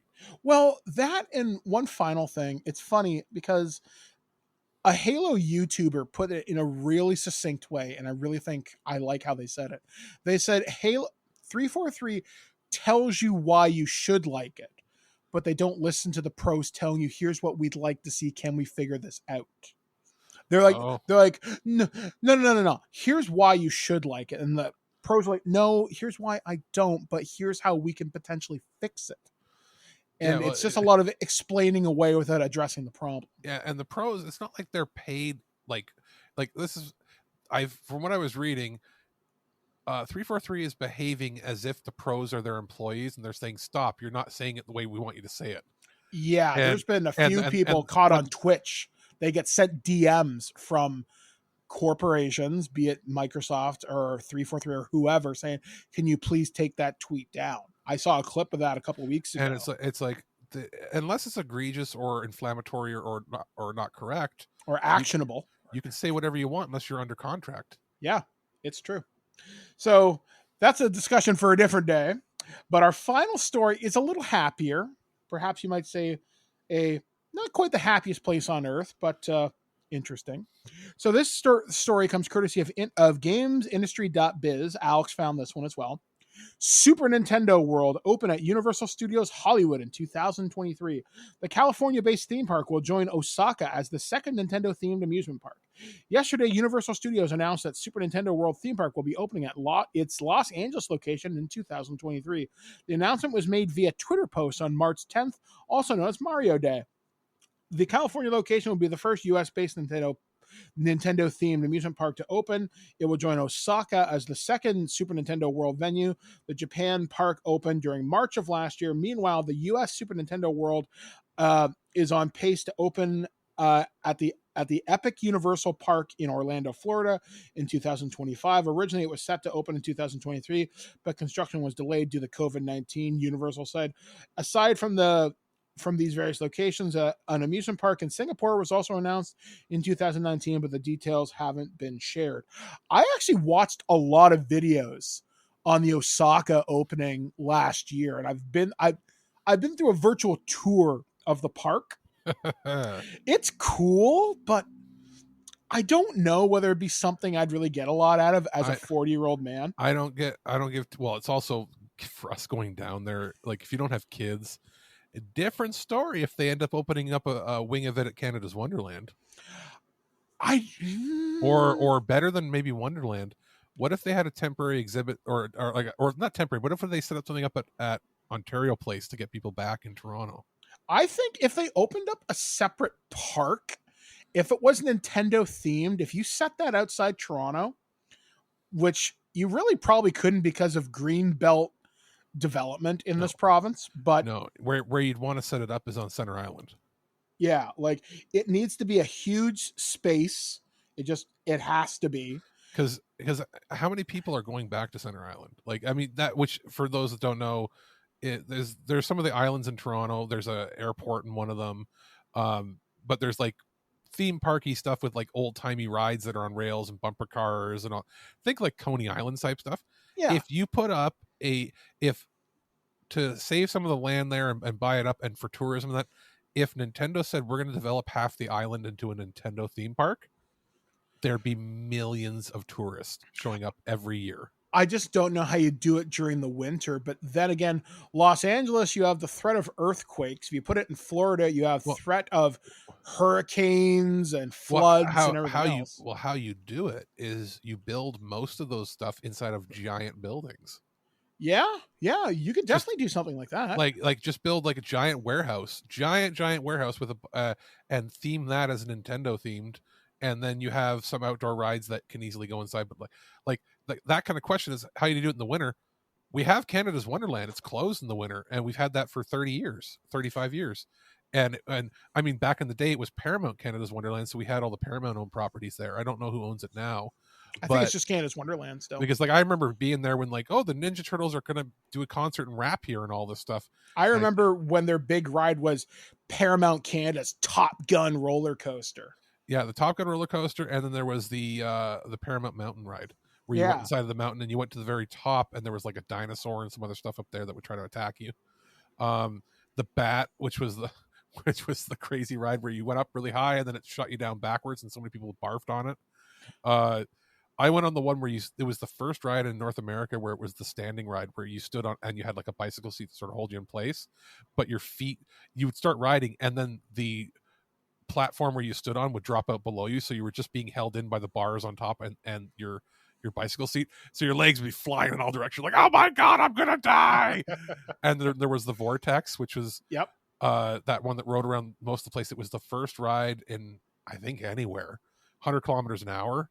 My mom and I went on there when I was very little, and she barfed and I barfed. Each of the rides had a bucket for barf inside of them. I remember I used to watch roller coaster YouTubers just because I got really bored during the pandemic, and I used to go theme park watching. And some of these roller coasters, some of the engineering is insane. Well, the Vortex, we barfed on it, right? And my mom finds out a week later she was pregnant with my brother. She's like, well, I might have scrambled his brains. That's why he's so smart. I told her that's what happened. You scrambled and killed all the weak cells. But yeah, you said you went theme park watching. You know what I did during the pandemic? What? I watched YouTube videos of people touring Asia, checking out all of the vending machines that would like make food for people. Yeah, like I watched a bunch of those too. Actually, my wife Blair found a YouTuber, and she found they're basically called capsule machines. Oh yeah, they're like little fun prizes you get for like a couple of dollars. And you'd see some really, really weird ones. There are some strange ones where you can buy like used panties and shit. Like that's those weird. Apparently, a lot of them have been pulled from Tokyo. Thank Christ. But the ones that I love is the innovative ones that how they dealt with the pandemic, and like you go to like South Korea and all these places, and you could go to order something and you tap you touch a thing, but it cleans it off after. But you press the machine and it's like, here's a self-automated omelet machine, and a robot arm makes an omelet for you, and I'm like, holy shit. And you calculate the prices, and it's the same price as you get it here or cheaper. That reminds me, you just made me think of something, because a friend of mine's coming by, I think as early as Wednesday actually, in my old town that I used to live in, Shelburne. They have a vending machine that sells you pizza, and it does the robot thing. They have those. That's what I mean. They have those over in Asia. Like, why don't we have a lot of those things? You figure with how fat and lazy we are in North America, that we would have one. That we would have that, or at the very least, like, I love the idea of seeing, like, going and getting cup of ramen at a vending machine, and it dispenses the hot water for you, and you can just eat it right there. I'm like, hot damn. That, or when you buy like a hot dog, and it's like, oh, you're just getting a frozen dog from a vending machine. It's like, technically yes, but it also heats up the dog and applies the condiments for you and heats your bun. I'm like, and you do nothing. You just pull it out and it's ready. You're like, holy shit. Is it going to be crappy food? Probably. But you know what? I love the innovation. It's like our vending machine innovation stopped 25 years ago. I also just kind of thinking about something. So when I think more about this Nintendo world, and I think about other big themed theme parks, the only one I don't know about the experience that creates something rather unique. And when I look at the Osaka one, there is no Mario Kart track. Like, you can't do bumper cars or anything, or at least not that I saw from last year. There was like a little train and stuff like that. There was like, you could get like a power-up bracelet where you could find gold coins around the park and stuff like that. Yeah. But I got the thing, if you're going to do a Nintendo theme park, having it focus on Mario and his cast of characters is wonderful. But you need to expand out to other franchises. You need to have Donkey Kong. You need to have the Smash Brothers lineup of characters. I'm not saying you need to have fucking, it would be great, Cloud walking around, but you know how they always have like the boat rides where you get splashed in the water park area? Yeah. Riding down the river. They should do a Zelda themed one where you're on a raft. Like a Zelda. That'd be cool. And it's like squirting crap at you from the Octoroks and all that stuff. Or if you're gonna do a Donkey Kong themed one, Donkey Kong could be a roller coaster. Like, you'd have to find a way to fit him in. I'm trying to think of how it worked. Like, maybe one of those like drop zone type rides, but it makes it look like DK is you know those strongman competitions where you use the hammer to smash a thing and it makes you go ding. Picture that, but when Donkey Kong smashes it, it raises you up, and then you do the drop zone after that. Or if I want a Star Fox roller coaster. Well, fly the R-wing. Yeah, that would work. Or how about the not the haunted house, but like the House of Mirrors, like the weird, you know, that sort of stuff. Luigi's Mansion. Exactly, Luigi's Mansion with House of Mirrors and like the weird topsy-turvy areas, and there's black lights and ghosts flying around you and stuff. You could that's one again you could do indoors. You know what else you could do? You could do, to follow up on your idea of the Zelda doing the raft, Donkey Kong's Jungle Cruise. Yeah, you could do it as a DK cruise instead. Yeah, like and Zelda's one. Well, here's a question for you. And you know how you do Pokemon? Although I know. Oh my God, how is that not a thing? Well, I think it's because Pokemon is technically a separate company. I think there's a Pokemon theme park. I'm almost positive there is. It's weird. Like Nintendo owns them, but the Pokemon company runs as a separate entity. What they could do is, you know, that like finding your stars and powering up. What they should have is an augmented thing with an app where hidden throughout the park, in the different areas and the nooks and crannies, are Pokemon. And once you see them, you take a picture with your phone, like Pokemon Snap, and you collect Pokemon that way. Yeah, like I think the Nintendo theme park has a lot of ideas, because I look at other property based theme parks. There's one out in California that's more like Warner Brothers based. There's the Sesame Park in Pennsylvania, and then of course there's Universal Studios. And you know what's weird?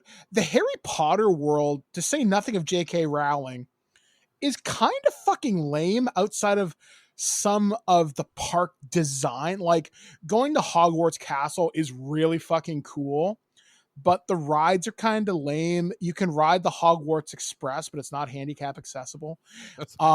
That's what I call it, riding the Hogwarts Express. But you also look at something like, say, Star Wars Galaxy's Edge, and that looks fine and fun, but even riding the Falcon, you have to get into this huge ass line. Building a lightsaber is ludicrously expensive. Well, there's all Avengers Campus is kind of okay. Well, I'm surprised that, of all things, why was Paramount here, not in the States? My guess is money. It came down to it's easier to buy a park to experiment. I also know, I know that Paramount was one of the few, actually, I don't know if it's still the same, but like we had E1, and before that we had Alliance Atlantis that did distribution for most Canadian produced films.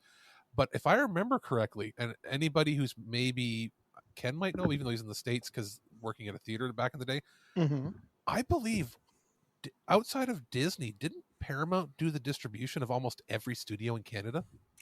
I seem to recall they did a lot. And I know Alliance Atlantis is their own, but Alliance Atlantis still had sort of a mountain sort of theme for their thing. But like, if I'm not mistaken, wasn't it like Sony, Warner, Universal, all these people, didn't they have to go through Paramount because they had the distribution network for Canada?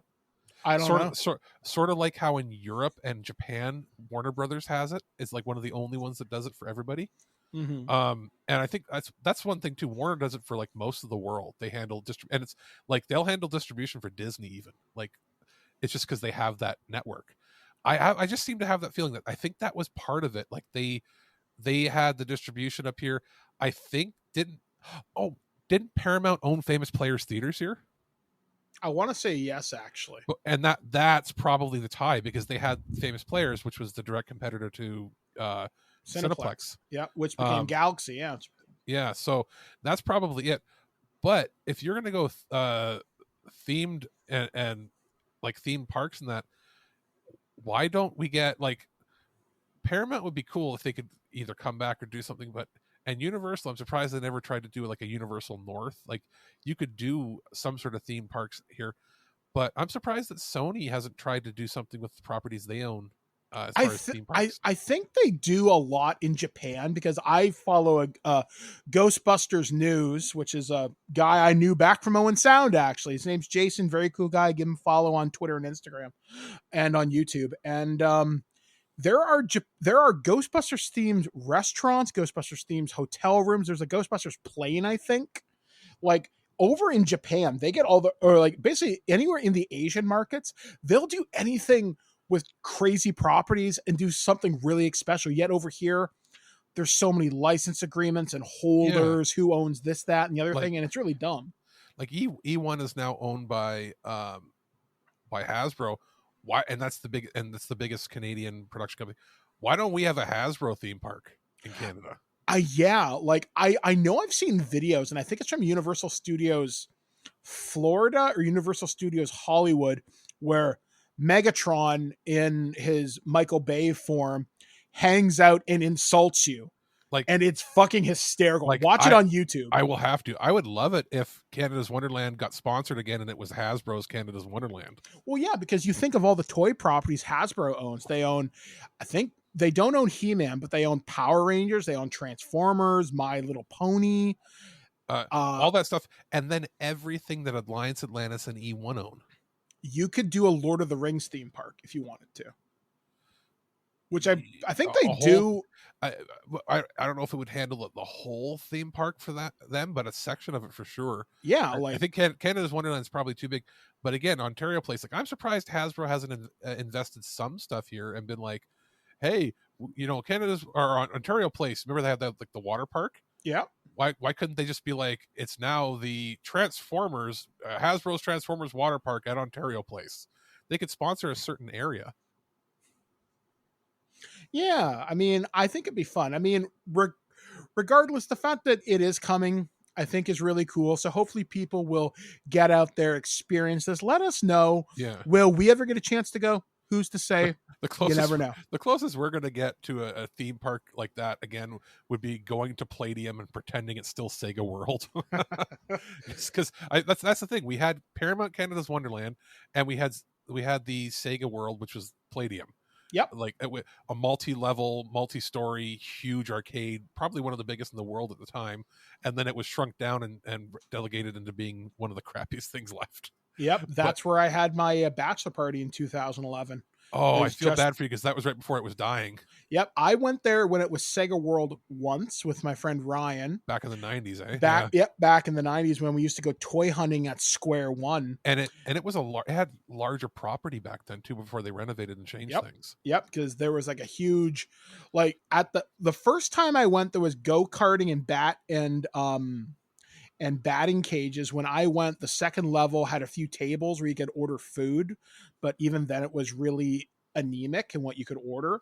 Yeah. The newest arcade machine they had in there was Super Street Fighter 4 Arcade Edition, and at that point that was even a couple years old. When I went there in 2016 or 2017, I hadn't been there since I was like a kid in the 90s. You know what the newest arcade machine they had was? What? Mario Kart, and it was $4 for one play. That's ridiculous. Like $4. I paid for that unlimited pass for 2 hours. Mm-hmm. Oh, you can't use it on anything newer than like $19.99. Yeah, that was really dumb. And I was like, are you fucking kidding me? Yeah, when I went, it worked on Street Fighter, I think, but on certain premium games it wouldn't work, which is really dumb. So, but yeah, it's a shell of what it was. But yeah, like that's the limit of our theme parks. I don't think we have a named, like maybe. What is it? Edmonton Mall maybe have Edmonton Mall does have something inside. I don't remember what it is, but when I went there in 2004, they had. Yeah, I was going to say there was a theme. Like I know they have rides in there. Yes, but I'm pretty sure if they're going to do a gimmicky thing like that or a temporary pop up, it'll probably be there. Yeah. So anyway, folks, that's going to bring us to the end of the nerd news this week. We've talked a long time this week. So as always, we do appreciate your feedback. So feedback at ThisWeekInGeek.net. We always do want to hear from you, taking stories, submissions, and I don't know, anything else fun. So Alex, what review are we going to put here? For me. So you started out with your review, correct? Yep. We fought the Shadow Dragon with Lo Wang, and where are we going now? We're going to check out ELEX II. Okay, so we will be back right after this, only on ThisWeekInGeek.net with the weird news right here on your favorite podcast for the last 15 years, or at least I hope so. This is ThisWeekInGeek.net. I'm Mike the Birdman. He's Alex the producer. This is Alex's Dulcet Tones. Alex here with a quick review of ELEX II, brought to us by THQ Nordic. A review code was provided to me. This is the first time I've actually experienced. A lot of people played ELEX I, and I had skipped it. I wasn't as into, the Eurojank quote unquote genre of where it's, for anybody that doesn't know, it doesn't mean bad. It just means there are a lot of European RPGs where they have higher ambitions than maybe their grasp can actually handle, and sometimes it results in weird glitches and systems that don't seem to work right.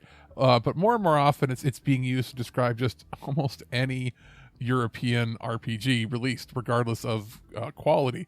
ELEX II, from all accounts, like I looked up videos and stuff of ELEX I because, again, I had not played the first one, and comparatively, this just on a face value looks to be considerably better. As far as my experiences, I probably would have been best served playing the first game, but you can jump in like I did and just start playing the second title and have a pretty reasonably good time. Is it going to be for everybody? No. Is it going to be for people that want to try something a little different with open world, with decent graphics, decent characterization, and a pretty good narrative and story? Yeah, I thought it was pretty good. Me playing it on a modern console, basically the PS5, was great. It has the code I received had a PS4 and PS5 version. Interestingly enough, just to see what the process would be of upgrading save files, I started with the PS4, created a save pretty much right away, and then opened up the PS5 version and saw how I would upgrade it, or how I would take the save file and import it. In fact, I didn't have to. It's one of the few games, and one of the very first games to do this, where in the PS5 version can natively see the PS4 save file, open it, and then convert it on its own. So once you save it, it'll resave the file as a PS5 version. No uploading, no weird menus, no having to have both games installed on the system at the same time to do it. It just worked, and that was pretty fantastic. I hope we see more and more games like this. Visually, I was actually pretty impressed. For what it was. Like, it's not, you don't expect a AAA title, expect like a AA release.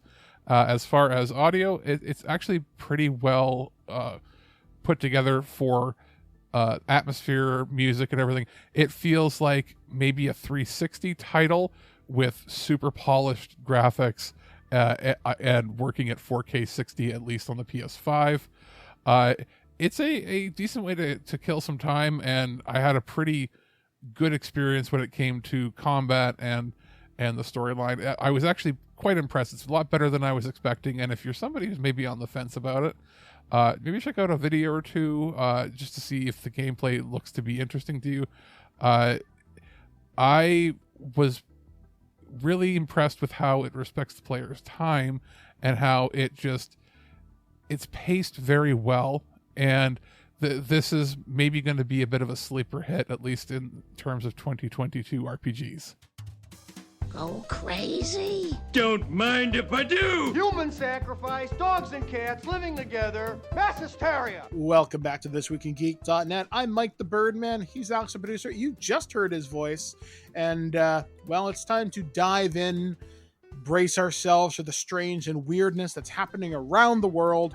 Let's get ready to rock and roll. So this story comes courtesy of Kotaku.com.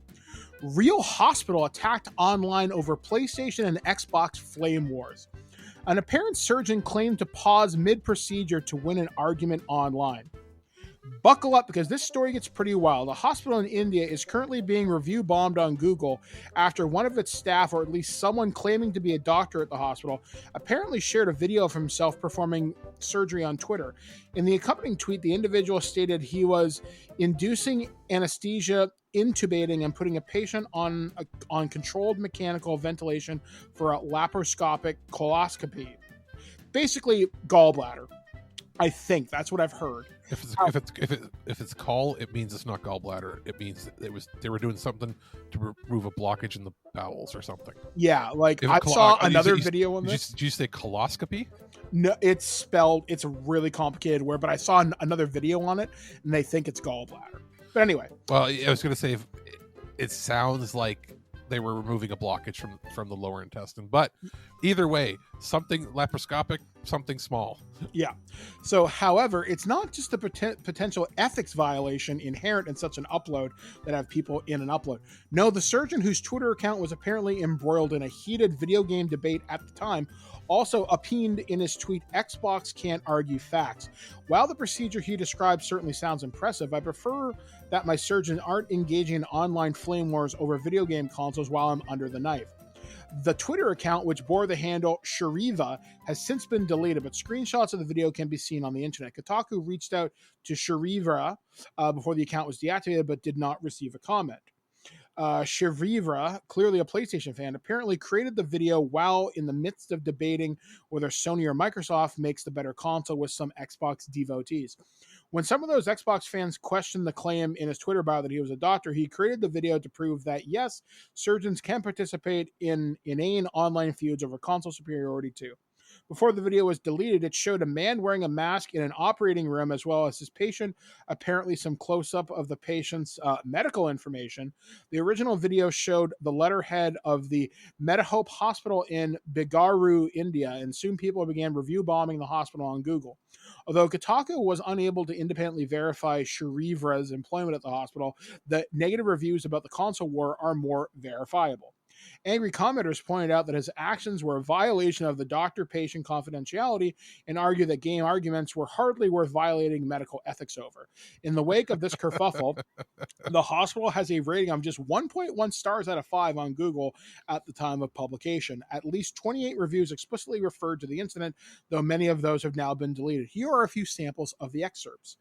Patient: I prefer playing Forza over Gran Turismo. Doctor: the patient was dead on arrival. Be careful when you visit this particular hospital. One particular doctor will put up a picture of you on his Instagram and Twitter feed when you're unconscious. Due to the negligence of your doctor Shariva's live streaming and doxing a patient's private information to the world on Twitter that could have been resulted in the death of the patient in the operating table, won't be recommending this unprofessional hospital. It reminds me of an episode of Scrubs. Yikes. While India is not covered under HIPPA, a law in the United States that protects... They don't follow the HIPAA rules? They do not. I know it's American, but Canada, the States, England, most European countries, anybody that has...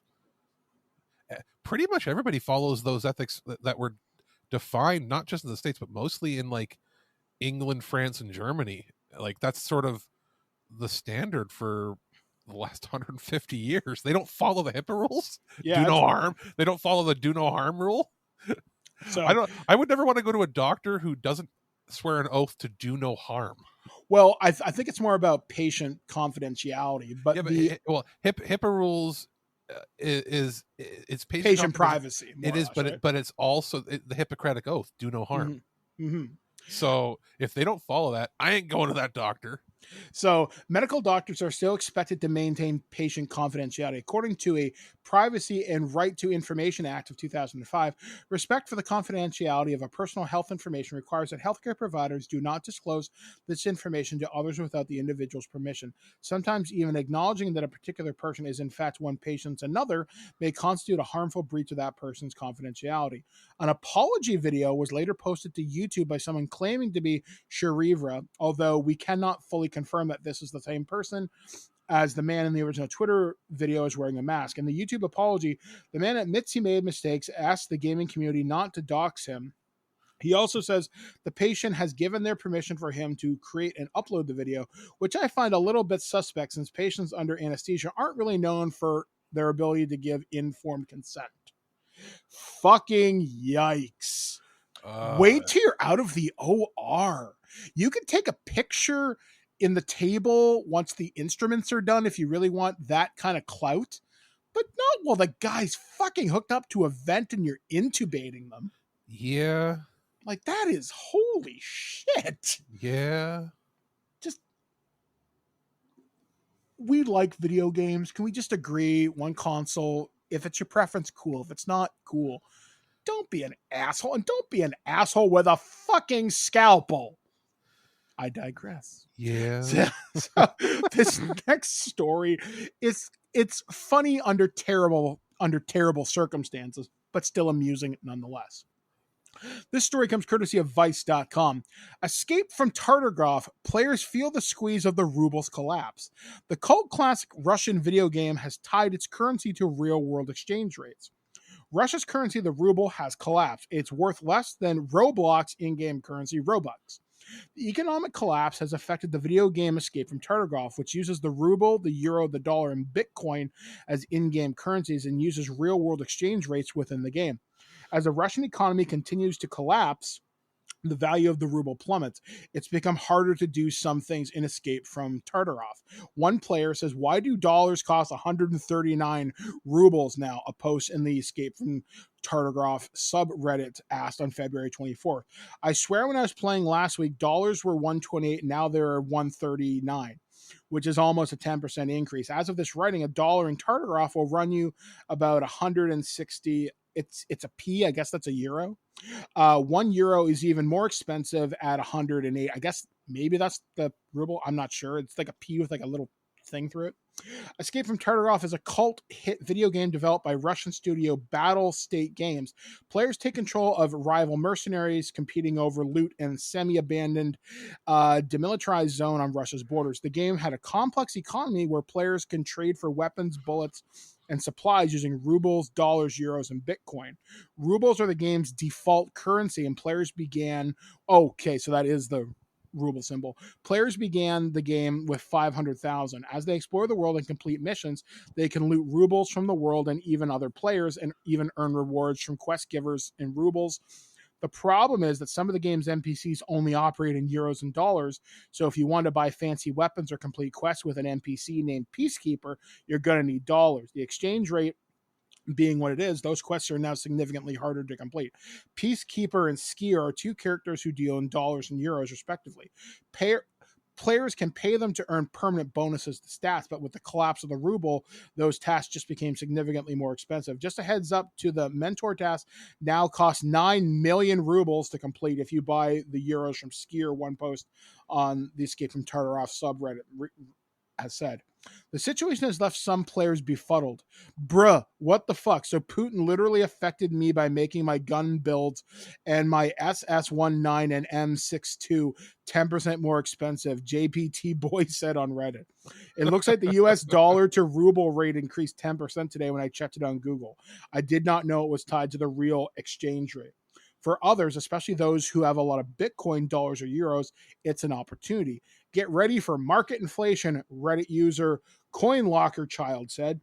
BTC in-game is still tied to in real-world ratios, and with the ruble dropping like a stone while BTC is rallying, anyone with a farm is going to see large numbers in the therapist sales price. Battle State Games has made no statement about the war in Ukraine. It's really being tight-lipped like many other Russian companies. The Duma recently passed a law that can send people for 15 years for simply tweeting about the war. Battlestar does not maintain servers in the US, Europe, and Ukraine, which it lists as a European country. As of this writing, all those servers are still up and running. Tarkov Tools, a popular wiki collecting information about the game, shut down, citing the events in Ukraine. It then reads, following the recent events in Ukraine where Putin attacked a foreign nation, I can no longer support a Russian company, a post on the Tartarov Tools front page said. I don't believe BSG in any way condones or supports this, but supporting Russian companies unfortunately means supporting Putin in one way or another. Battle State Games did not respond to Motherboard's request for comment. Now, I did find this out. I don't know how true this is, so take this with a grain of salt. Evidently in the game Escape from Tartarov, you can set up Bitcoin mining farms if you have enough money in the game. I like the fact that it's tied to real world economies, but I've never heard of anything like this. Yeah, that sounds weird. Yeah, that's kind of cool though, but kind of insensitive at the same time.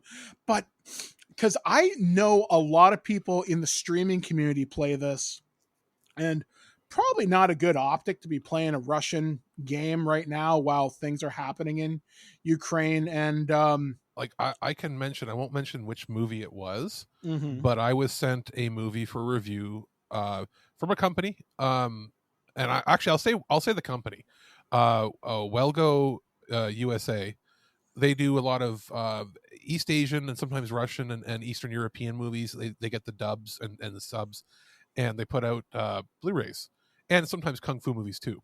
I received a movie review, and it was in my stack of stuff to review, and I'm no longer doing it because they sent me an email saying we would prefer if you didn't review our movie right now. In fact, maybe never. You just hold on to it if you feel like it. Great. They didn't want anybody to review the movie because it's about a Russian World War II hero. And it is, and they had obviously no. It was planned to release the week after the war started. And obviously they had no idea it was going to happen, and it's apparently a well-regarded movie. I'm not going to name it right now, but they said hold on to it. It's yours. It's basically a gift to you. Please, if you have any review coverage, unless your parent company has a deadline saying you must release it, please don't, because we want to support Ukraine. And while we know this is going to affect us financially by not having any publicity, we've actually determined they said they wanted to pull the movie from release entirely, but they couldn't because of contracts with retail. It had already gone to the retail stores. Well, that makes sense then. So whatever it sells, it sells. They are considering the movie a loss, but the loss, they would rather lose the money they're going to lose on it this way, and have given out promo copies and everything, and have no publicity, have it just basically sink to the bottom of the barrel at the store, than whatever bad publicity they would have gotten negatively affecting the rest of their business because of it. Now, do you think any retail copies will get pulled back from stores? Walmart might. Yeah, because I remember there are a few movies that are considered lost to time, so to speak. And I can think of two examples. I can think of, it was a movie starring Louis C.K. from a couple years ago. There's a trailer out for it, but the movie has never been released because that's when his big scandals broke, and he's just considered a non-thing. Although, weirdly enough, speaking of Ukraine, before everything changed drastically, he was still going to perform in Ukraine up until he couldn't get into the country, which is weird. Just the idea of Louis C.K. being drafted to fight against the Russians would have been an amusing bit, to say the least. He would just pull out his dick and get in trouble again. And then there was another movie, which, I mean, isn't that what he was in trouble for? Yeah. And then there was another movie, and I can't remember what it was called, but I remember the concept. And it was and it got criticized because it glorified gun violence at a really bad time. And it starred, a bunch of famous people. And I know it was Paramount putting it out, but then it got shelved, and I don't think it ever came out because Paramount had just decided, or whatever company it was, that said, okay, this is a loss for us. We cannot release this. And I think there's a couple of lost Woody Allen movies too that are finished, but they didn't come out because he's gross. And I'm pretty sure there's like a Kevin Spacey movie too, actually. Like, it's so strange when you think about the movie studios and world events. Sometimes you just don't think about it. Is it the movie The Hunt? Maybe? This was from last year. It says, why everyone is talking about the previously banned gun violence movie The Hunt. Maybe that's what I'm thinking of, yeah. Oh, is this the one where it was about... They randomly got like a bucket of guns? About a group of liberal elites killing MAGA supporters for sport. Or something like that. It was something weird. Like, it's so strange because I remember, and this is going to be tangentially related, but after Columbine happened, so back in 1999, there were two movies that capitalized on it in a really, really bizarre way. One, I think, was called Elephant, and it was about two kids who were going to perform a school shooting, very similar to Columbine, and it wasn't handled very well, and you can use a school shooting. I think it's a little tasteless depending on how you approach the subject matter. And then there was another one called Series 7, and it was about a reality TV show that randomly picked people, and you could hunt across the United States or whatever, and there were no rules to it, and it got not great reviews either. Like, there's always a weird line where you have to pay attention to the world as it happens. And sometimes your projects may die on the table, and that's just the way it is. Well, do you remember right after 9/11, they had to push back Spider-Man? It wasn't Collateral Damage. Yep. They even had to change massive amounts of shots in that, because in that movie, when you watch it, it's like, oh, government building blows up. They blow up the World Trade Center in the movie. That was the event that caused all the controversy.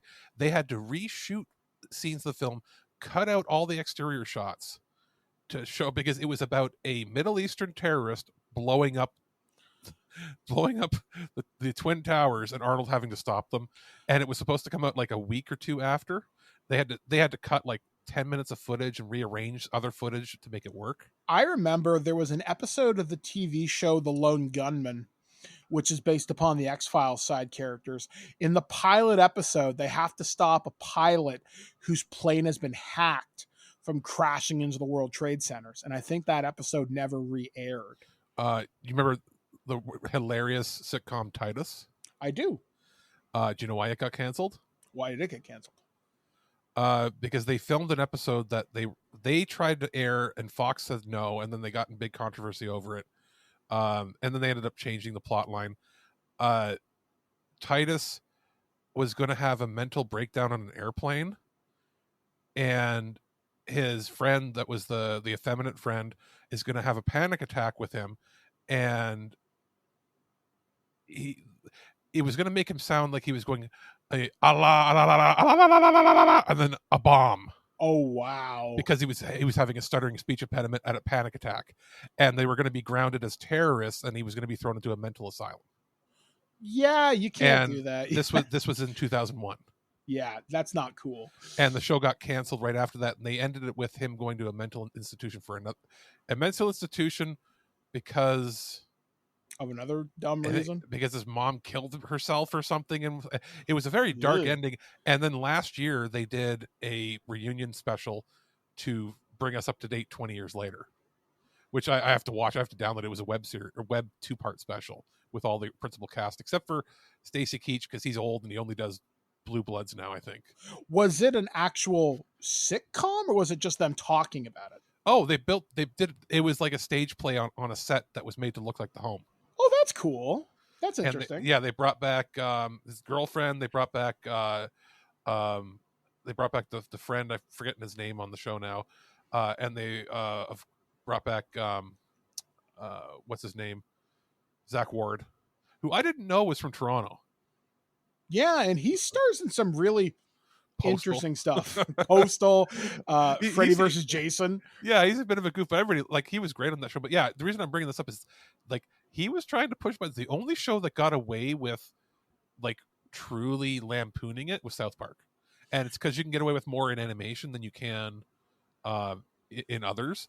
But you're right, like sometimes you see, I don't like when shows and movies try to capitalize on a recent event that's tragic.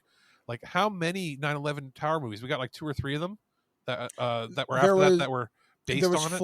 There was Flight 93. I remember that one. There's the Nick Cage movie. I think it's just called World Trade Center.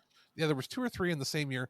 The only one that's worth watching is the one with the 2. Was it the French documentary guys that were there at Ground Zero when it happened because they were filming the firefighters? Isn't there another? Doesn't Rescue Me have a 9/11 season? Yeah. Same with Third Watch. The show, I believe, Third Watch had an episode. Rescue Me started around the same time, and it's about a guy who's got shell shock from it. His character is seeing dead people in flashbacks and stuff, and he's got PTSD from the events of 9/11. Unless I'm wrong, I remember seeing the first season, and Dennis Leary kept seeing his dead friends who died during the whole tower falling. Mm-hmm. So I mean, there's that, but I hate when they do this. Like, give it a little time. I don't like it when shows and movies end up spending too much time capitalizing on a tragedy to try to make a movie out of it within 6 months. Yeah, I do not want to see a Russia-Ukraine movie for another 10 years. Yeah, I saw this conversation on Twitter. They were casting President Zelensky, and they said Jeremy Renner. It's so tactless and so Yeah, tasteless yeah, to be like doing that now. Yeah, like not now. Although there Well- are some great well, art tributes coming out, but that's different. But I saw like the internet troll comments right after that, and I'm like, oh my god! You know what one of the troll comments was? Too soon. He's not dead yet. Oh Jesus! And it's like, good God, man! Like this is not something to be joking about, even lightly or darkly or whatever. You know what? It's timing is everything. This is not the time for that. This is also not the time for blind faith. I also don't like when they're just like, everybody is perfect over there in Ukraine. They're doing the best. It's okay. Give them support. If we really wanted to support them, you know what we do? We'd go in and stop them from taking it over. Yeah. But we won't. We won't until China says something, which we'll probably find out as of this recording today, because apparently at the time of this recording, Biden is supposed to be making a phone call to President Jinping or whatever. Jinping or whatever it is, and going to tell him with no uncertain terms that they will go to war with China if China supports Russia financially. Wow. Yeah, I hadn't heard that little part. Thank that God. was all over all the news sites. That he will be making a direct threat to China if China supports them. I don't think China will want to get involved personally, but that's a topic for a much different show. The intelligence was that they were going to give them money and give them oil and support. And it's like, if they do, basically America's willing to say, you know what, we're going to stick through this and we're just not going to pay you what we owe you. So it's going to be crazy. Crazy. Aren't you glad you live in interesting times? Time for a better story, better weird story, please. Okay. Should I drop the story about the killing demon? Should I drop the story? Yeah, may as well. Okay, so long story short, I had a story about a stone in Japan that supposedly contained an ancient vengeance demon. Long story short, it broke open. Good times. So be on the lookout. Yeah. For ancient demons and yokai. So I'm hoping that Jin Sakai from Ghost of Tsushima will come and save us, or Goku. I'll take either or at this point. Either at this point, yes. So this story comes from Alex, because why wouldn't it? So a story from Fox17.com. Kraft macaroni and cheese ice cream available nationwide, one of several exotic flavors. Coming from WTZ TV in Nashville, Tennessee. Macaroni and cheese ice cream? What about pizza flavored ice cream? This may be something you never thought you would hear of, but would you give them a try? Van Leeuwen Ice Cream, known for making delicious dairy and vegan ice cream, announced the launch of 7 flavors to be sold exclusively at Walmart location across all 50 states nationwide. Kraft macaroni and cheese ice creams are here to stay after an overwhelming popular response to their surprising flavor left Van Leeuwen's ice cream website crashing and the product selling out within minutes of the flavor going on sale. The exclusive launch includes new fan favorite flavors: Kraft macaroni and cheese, Planet Earth, pizza, hot honey, royal wedding cake, bourbon cherry jubilee, and wild berry shortcake. What inspired us to start making ice cream was the idea that good food and good ice cream made from good ingredients should be widely available on the market. We made these 7 exclusive flavors using the same artisanal processes and ingredients that we have been using to make an ice cream for the past 15 years, said Ben Van Leeuwen, co-founder and CEO of Van Leeuwen Ice Cream. These pint-sized flavors are priced at $4.98 a pint, will be available in 3,500 Walmart locations for a 10-week rotation. You can find these new and exciting ice cream flavors in all 50 states starting Thursday. This is the first exclusive rotation Van Leeuwen's is bringing to Walmart stores, with plans to refresh the flavors later this summer. Having started the company with a single ice cream truck, we are beyond excited to bring Van Leeuwen ice cream lovers across the nation through Walmart, said Ben Van Leeuwen.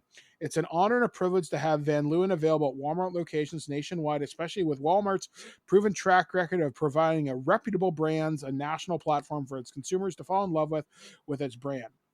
Ben Van Leeuwen said create a collection of classic flavors using source ingredients, including wild blueberries from Maine and local jams. These surprising new flavors are listed below. I'm just going to read it here. So Kraft macaroni and cheese. This flavor is made with that buttery, iconic cheese, Kraft macaroni itself. Planet Earth. This flavor consists of blue spiruna almond ice cream and pieces of matcha green tea cake. Pizza. This flavor includes cream cheese and mozzarella ice cream with a tomato jam swirl and basil crust cookies. Hot honey. This flavor consists of creamy vanilla ice cream with honeycombs and swirls of hot honey. Royal Wedding Cake. This flavor has a mix of floral sweet cream cheese ice cream with chunks of lemon sponge cake and layers of elderflower frosting. Bourbon Cherry Jubilee. This flavor is blended in swirls of bourbon cherry compote. Wild Berry Shortcake. This flavor was created with a swirl blending wild blueberries into the vanilla ice cream and adding chunks of shortcake. During the summer of 2021, Kraft Macaroni and Cheese began a partnership with Brooklyn-based Van Leeuwen Ice Cream and sold out in stores in just one day. Now, I'll say this. Me and Alex, we love to try weird shit.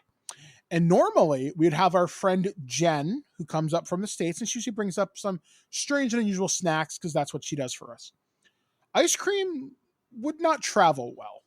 Yeah, not really. But I am curious. Out of all these flavors, the ones that stick out to me as weird, macaroni and cheese, no.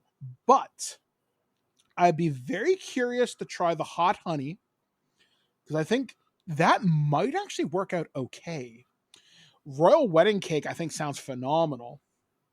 And Bourbon Cherry Jubilee, because I love cherry compote. My wife makes an astounding cheesecake. And it's only 60 calories. Figure that one out.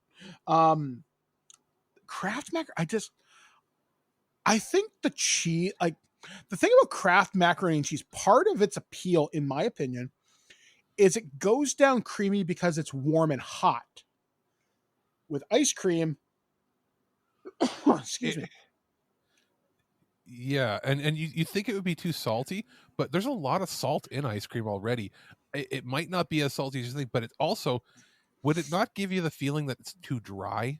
Yeah, like it's so strange because I loved watching the show Chopped. I love watching any of those kids baking challenge championship shows. And sometimes they do experimental ice cream flavors. Some of them sound really good. And some of them sound, you put macaroni and cheese into a fucking ice cream machine.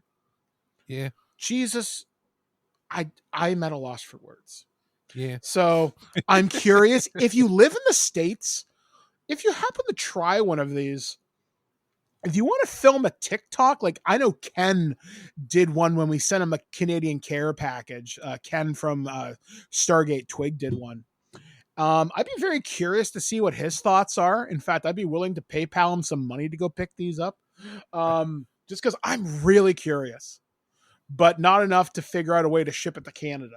So that being said, that is the nerd news for this week on ThisWeekInGeek.net. Alex, what's the final review we're going to be going out on today?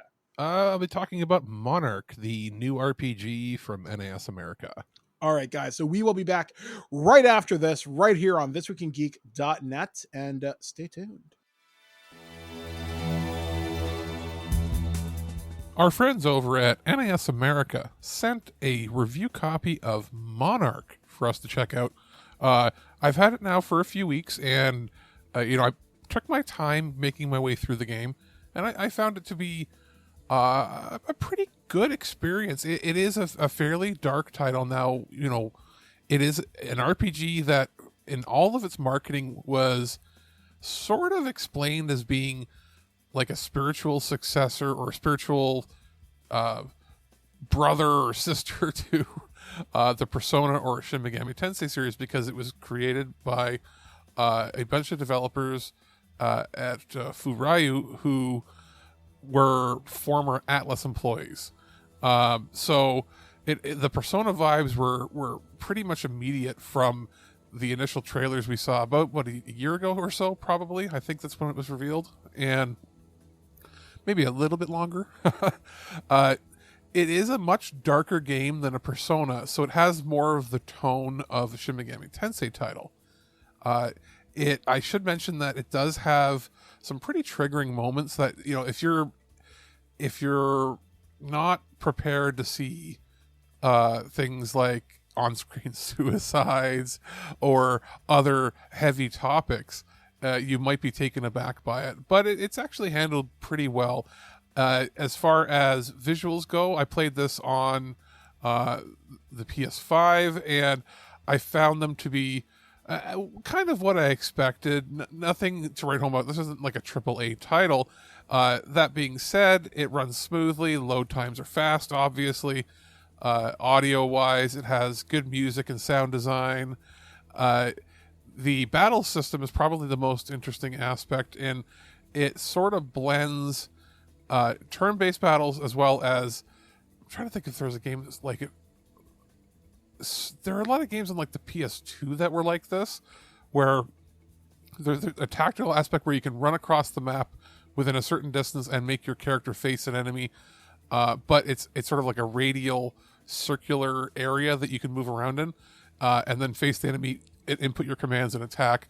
There's upgrade trees. There's a fair amount of dialogue with your characters that's voiced, and it's a solid, almost like PS2 era RPG, but in the modern consoles.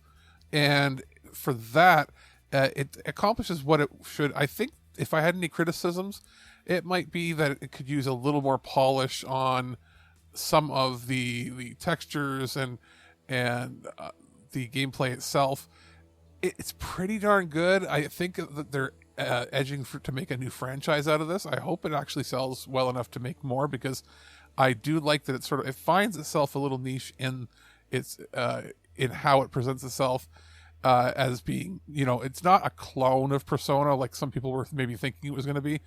It's just sort of feels like the kind of game that Atlas would have put out in the early 2000s era. There is a really pretty decent and deep battle system. The atmosphere is just, and aesthetics of the game is just dripping with style and charisma, which I really, really like. It's a very replayable game. I can see myself playing it more and more often. The only other thing that I'd say is maybe a con is there's not a ton of enemy variety, but it's made up for with, just how engaging and fun the game is itself. I do recommend trying it out. It's available on multiple platforms, PS4/5 and the Switch. And I think, I played it on the most powerful of these systems, but I do think that the graphics and everything lend itself that it would probably be fine on the Switch as well if that was your preferred console. Next on Six Sad World, the Malibu Primate Diet. It's 911 in the morning and 1-900 in the evening. The phone sex EMS dispatcher when Six Sad World returns. And welcome back to ThisWeekInGeek.net. As we begin to close things out, Alex actually has a little bit of an update to a story we covered just a little bit before here on the podcast. Yes. We were talking about the superhero movies moving all around, right? And I wanted to see what the actual dates were, because you mentioned, wasn't Love and Thunder coming out? Yeah, supposedly this summer. July 8th, meaning we should be seeing a full not even a tease. We should see a full trailer by now, yeah, at Doctor Strange in May, right? Mm-hmm. Like, I would imagine. Is there any other Marvel show coming out on the streaming network right now? We haven't. They haven't confirmed Miss Marvel. She-Hulk, I think, premieres this year. So do you think after Obi-Wan is when we'll see a trailer pop? That wouldn't surprise me at all. Because right now, these are superheroes, so it's blended of everything. So different studios. Morbius is April 1st. Mm-hmm. Doctor Strange 2, Doctor Strange and the Multiverse of Madness is May 6th. So we got a full month between those. Not that I don't think a ton of people are going to see Morbius. Although I think more people are going to see it now than might have before, because of moving it to this out of the January, February death zone. Plus all of the hype for Spider-Man now that we're seeing more trailers showing off that deleted scenes and stuff like that. Deleted scenes and Michael Keaton being in it and stuff. So that's a month between Doctor Strange and that. Thor Love and Thunder is July 8th. Spider-Man Across the Spider-Verse Part 1 is October 7th. Then October 21st is Black Adam. So that was moved. What you said, was that moved back or forward? I can't remember. That was moved forward because it was supposed to come out on July 7th. So they're giving it a little more time. And then Black Panther, so it's October 21st. 3 weeks later is Black Panther Wakanda Forever, November 11th. Then a month later is Shazam Fury of the Gods, December 16th. You need to give at least 4 weeks between these films for them to make real money. Yeah. So I guess we'll wait and see what happens. We'll keep an eye on these release dates and update you as we can. Actually, and just for confirmation, The Marvels is February 17th. Aquaman is now March 17th. So they're smart. They're putting them a month apart. Guardians 3 is May 5th. The Flash is June 23rd. Ant-Man is July 28th. And then there's an untitled Marvel movie for November. They haven't determined what it's going to be. Also, one thing to consider is, I think it's Christmas Day or Christmas Eve this year, we're getting the Guardians of the Galaxy Christmas special. Yeah, we're supposed to get that. There'll be another Star Wars series or something. How much do you want to bet that he films it or part of it in the same style as the Star Wars Halloween special or Christmas special? Probably. Special, sorry, for back to the day. I am willing to bet that it's not just that he's filming like that part of the joke will be on the whole idea that, like, could you see Peter Quill finding a copy of the Star Wars holiday special and putting it the VHS into the ship and watching it? I think that'd be pretty funny, actually. I would not surprise me if there's going to be that type of a joke. Like if he has, like, it's on in the background and like Groot and Drax are watching it. Yeah, that'd be pretty funny, actually. I'd like that. Like it starts out and you're seeing the Star Wars special and zooms out and it's just them sitting there staring at it and they're laughing hysterically, but they don't even understand what's happening. So one of the things that's going to be happening this week, folks, as we mentioned, we are taking next week off from the regular show. So that being said, programming wise, you are going to see some more Earth versus Soup this week. That has happened. We are doing a Turtle Treasure next weekend. So this coming weekend for March break. You're going to see a lot of RPGs and board games from me because I've got stuff from Wizards of the Coast, Modiphius, Renegade Studios. I got a copy of the Power Rangers RPG. They just sent that to me.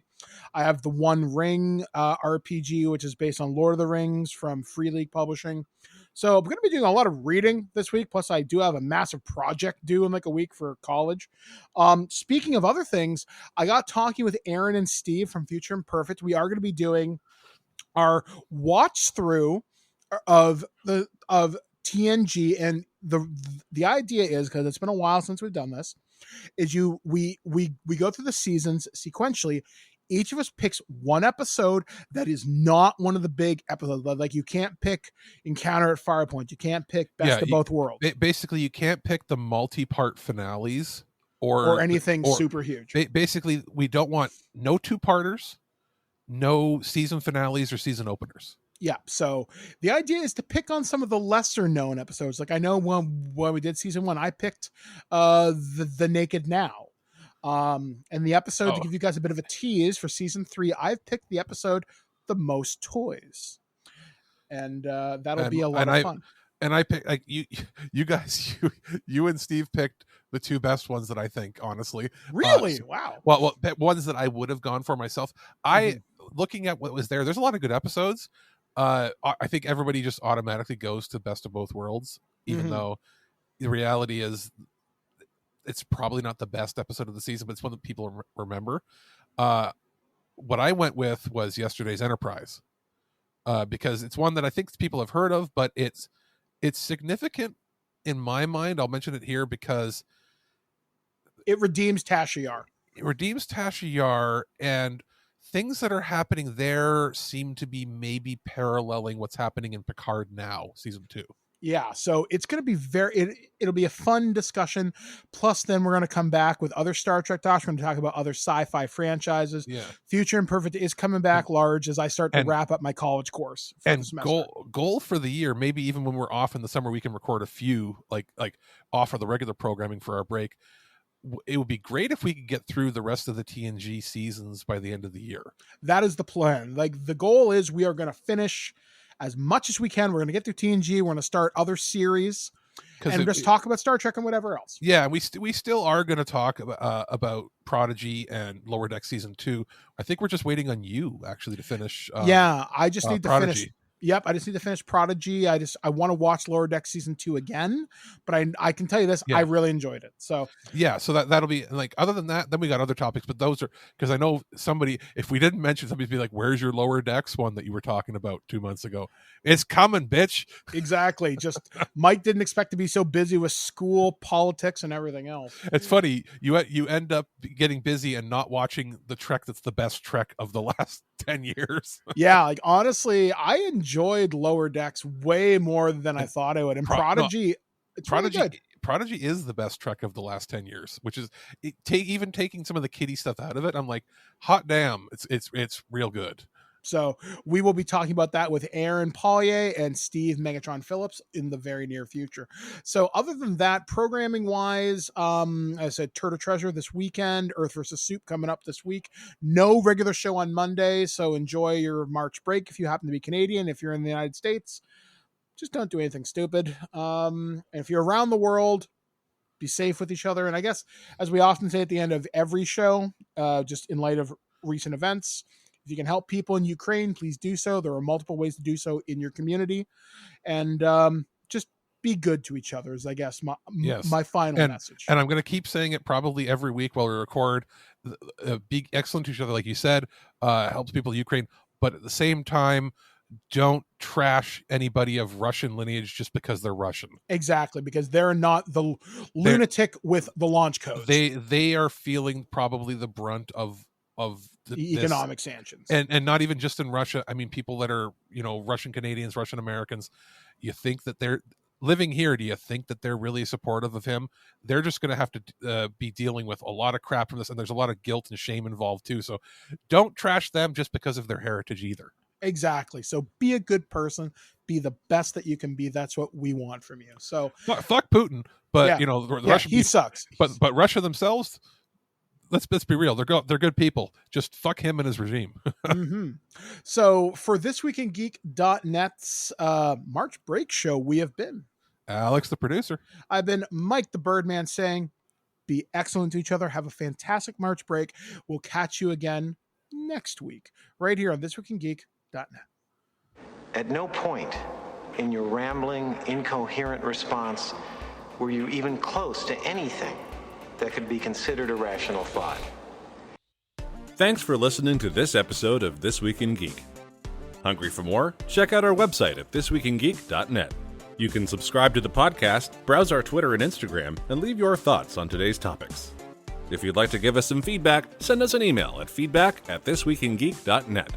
Tune in next time, and remember, lower your shields and surrender your listenership. We would be honored if you would join us. Thank you for your cooperation. Good night.